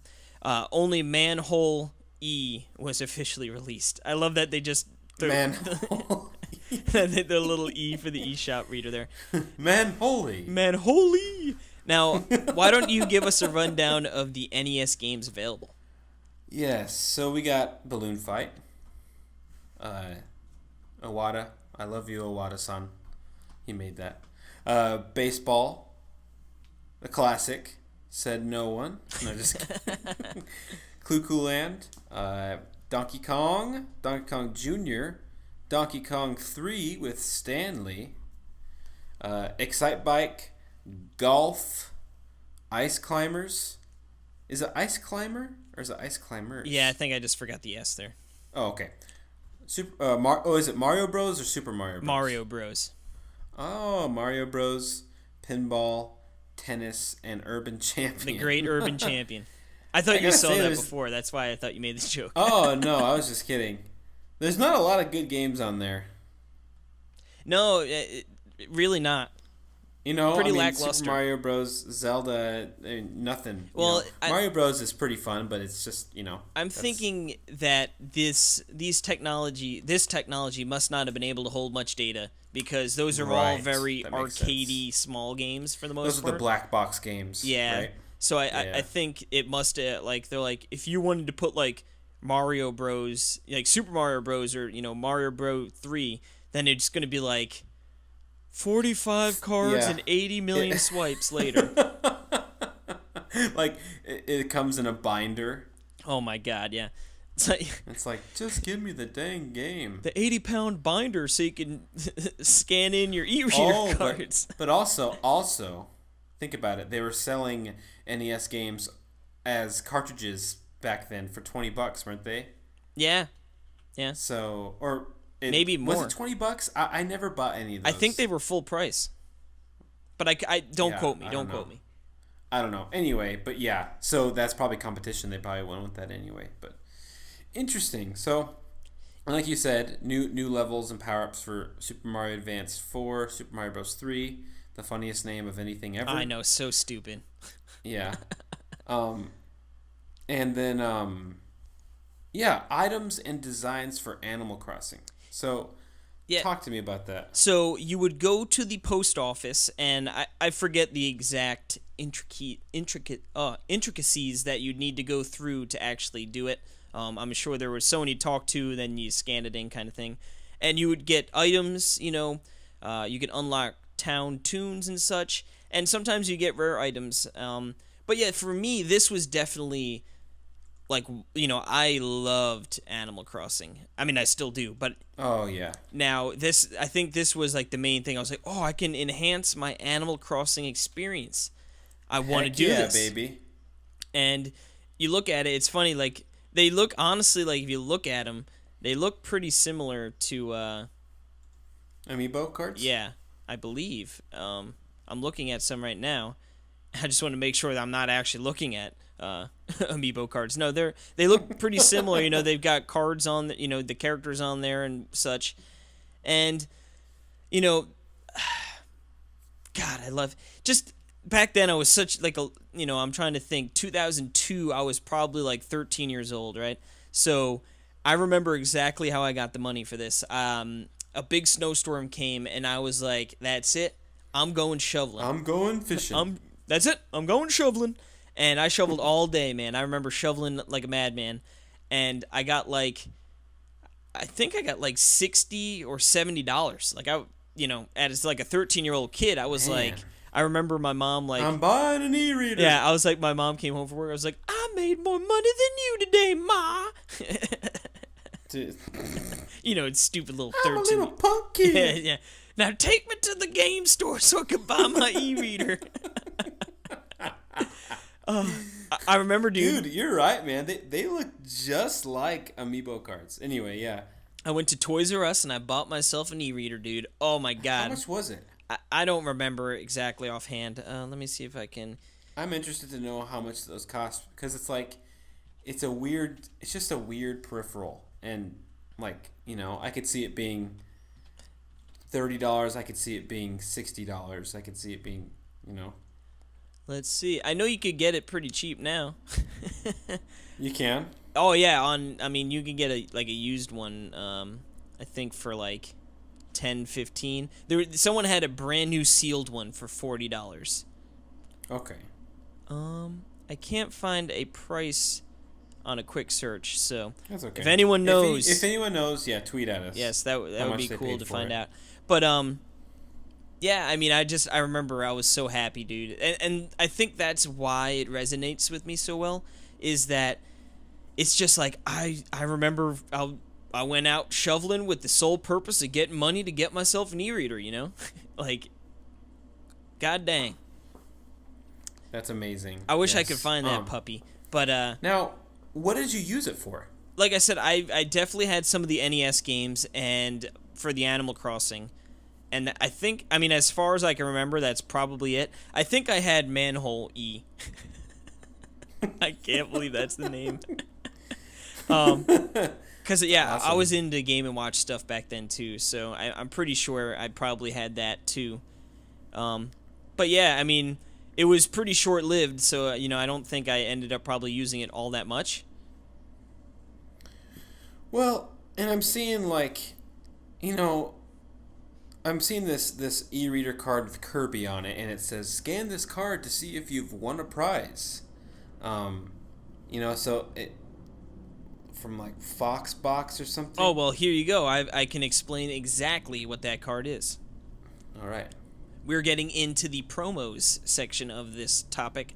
E3 All right. 2002 promo pack. A very rare promotional pack given away at the 2002 E3 conference. This pack contained a variant Manhole-e card, 2 Pokemon trading game cards, and a Kirby card that, when scanned, would tell the player if they won a prize. The Kirby card is considered to be the rarest e-reader card produced. Do you have that one? I do not. I did not go to E3. I wish. Yeah, that's awesome. I wonder, yeah.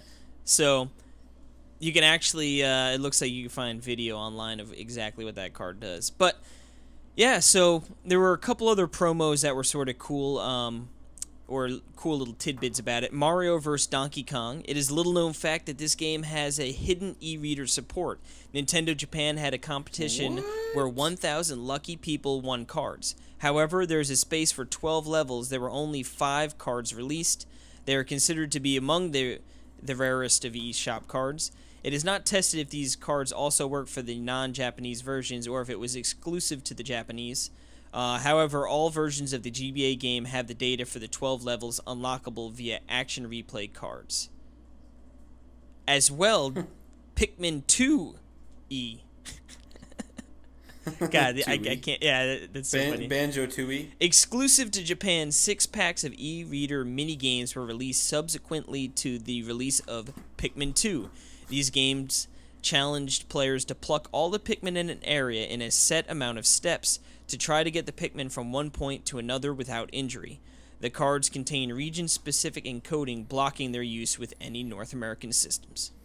And And of course. Well, yeah, and a little. This wasn't an exclusive card or anything, but it was Japan exclusive. F-Zero Legend of Falcon. It would unlock machines, courses, and even challenges which were staff ghosts to race against. So Cool. it seems like Japan got some really cool things to work with, and I mean that makes sense. It was much more popular over there, as we were talking about. You know, it lasted the whole life cycle of the GBA once it released. So it was, you know, makes sense that they got some really cool things to go along with it. And it's pretty safe to say that this totally lives on in Amiibo, you know? Yeah, like I said, I could see the DNA for sure. I mean, pretty it's similar back unlocks. I mean, I really do think, like, couldn't you totally see, and I know this is just silly, wishful Nintendo fanboy thinking, but they could make e-reader amiibo cards, you know, like, just as I could see it like as a a throwback promotional thing, like, and yes, and they unlock a Game Boy Advance game, you know, on your Switch or something, you know what I mean, something like that. But I just think that I love the idea. I get it's such a Nintendo product. It is as Nintendo as it gets. Oh, I know. You know? It's so It's weird. so great too. I want one. I want to get those. I mean, you see how they come in like those, you know, like you see like Donkey Kong. Like I want the e-reader Donkey Kong card set. It's the shiny package, like a pack of baseball cards. You know. Oh, I know. So good. Here, I'm gonna send you a little picture to look at. Yeah, the cards look absolutely phenomenal. And like I said, there's just something novel about, you know, especially Nintendo, like a card playing company, you know, since the beginning. Like it would make sense that they'd want to dabble, you know, with these cards and things. And it's just such a weird, kooky idea that like only Nintendo, you know what I mean, would do. And I mean, I was happy to hear that it found success in Japan, you know, because all this time I was always just thinking like, oh, it was sort of like the little thing that was sort of cool but flopped really hard, and that was the end of it, you know. But I'm glad it took off in Japan. Me too. But yeah, I mean, that's pretty much all we got here. Like I said, I enjoyed it back in the day. I would absolutely love to pick one up at some other point, you know, just to have. Yeah. Maybe I'll find that box one day. Yeah, it'll be great. Dust off my old e-reader and get into some Urban Champion Animal goodness. Crossing. Yes. Well, let's take a little break and come back, and we'll come back and wrap up the show. Sounds good.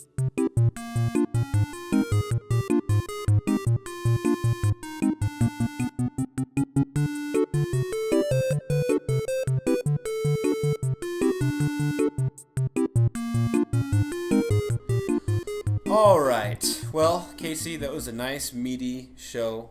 We talked a lot of games, news, compatible sections, Some cards. cards. There you go. Yeah. And we're just gonna put a bow on this episode. So you can find us on Twitter at Talk Nintendo Pod. That is Talk Nintendo POD, like the band, but not with periods in between. Just pod. And less edgy. Yeah.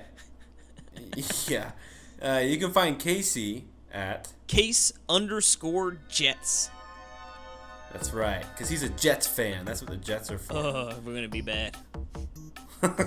And you can find me at P. Burkham, because that's the first letter of my first name and then my last name after it.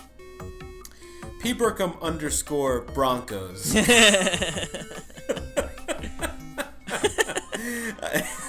That should be your new Twitter handle. Yeah, it should be. I have no professional. I'm not a fan of any pro football team, like in per se. So New York that's the Jets. first one that I thought of. Welcome aboard. Yeah, dude. It's so funny that you are, because back in the old days of like when I was 10, when we had a GameCube and me and my brother we'd play NCAA football, and then we'd play Blitz on 64. I would always be the Jets on Blitz because I love the Jets. It's because you knew. Isn't that funny? It is. It's all coming. It's all coming around now, Welcome to which is really endless funny. pain and suffering. You and Greg Leahy should have a podcast called that. Oh God, yeah. The Bills are. Honestly, I know I'm a Jets fan, so it's a little biased, but the Bills are so much worse. I hate the Bills. You know what you can call that podcast? Dang it, Bills! That's good. And one last reminder, don't forget, again, check out our YouTube, please. We're trying to get that thing popping off, and we hope you guys really like the videos, and because we enjoy doing them. So. Yeah. Yep. They're like 10 to 20 minute videos, so they're perfect for... Yeah, a little bite size. They're perfect for, good 45, 55 minutes after going to Taco Bell. Yeah. If you know what I'm saying. Yeah, when you're at work and you don't feel like working, but you're just sitting on the old John, I hope we get service in there, though. Yes. All right. Well. On that note, I'll see you later. see you next week, guys. Thanks for listening. Giddy up.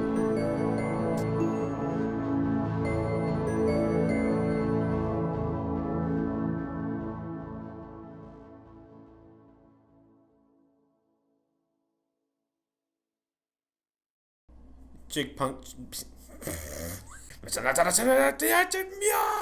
What was that, dude? Skip. You beatboxing over there? Jig punk.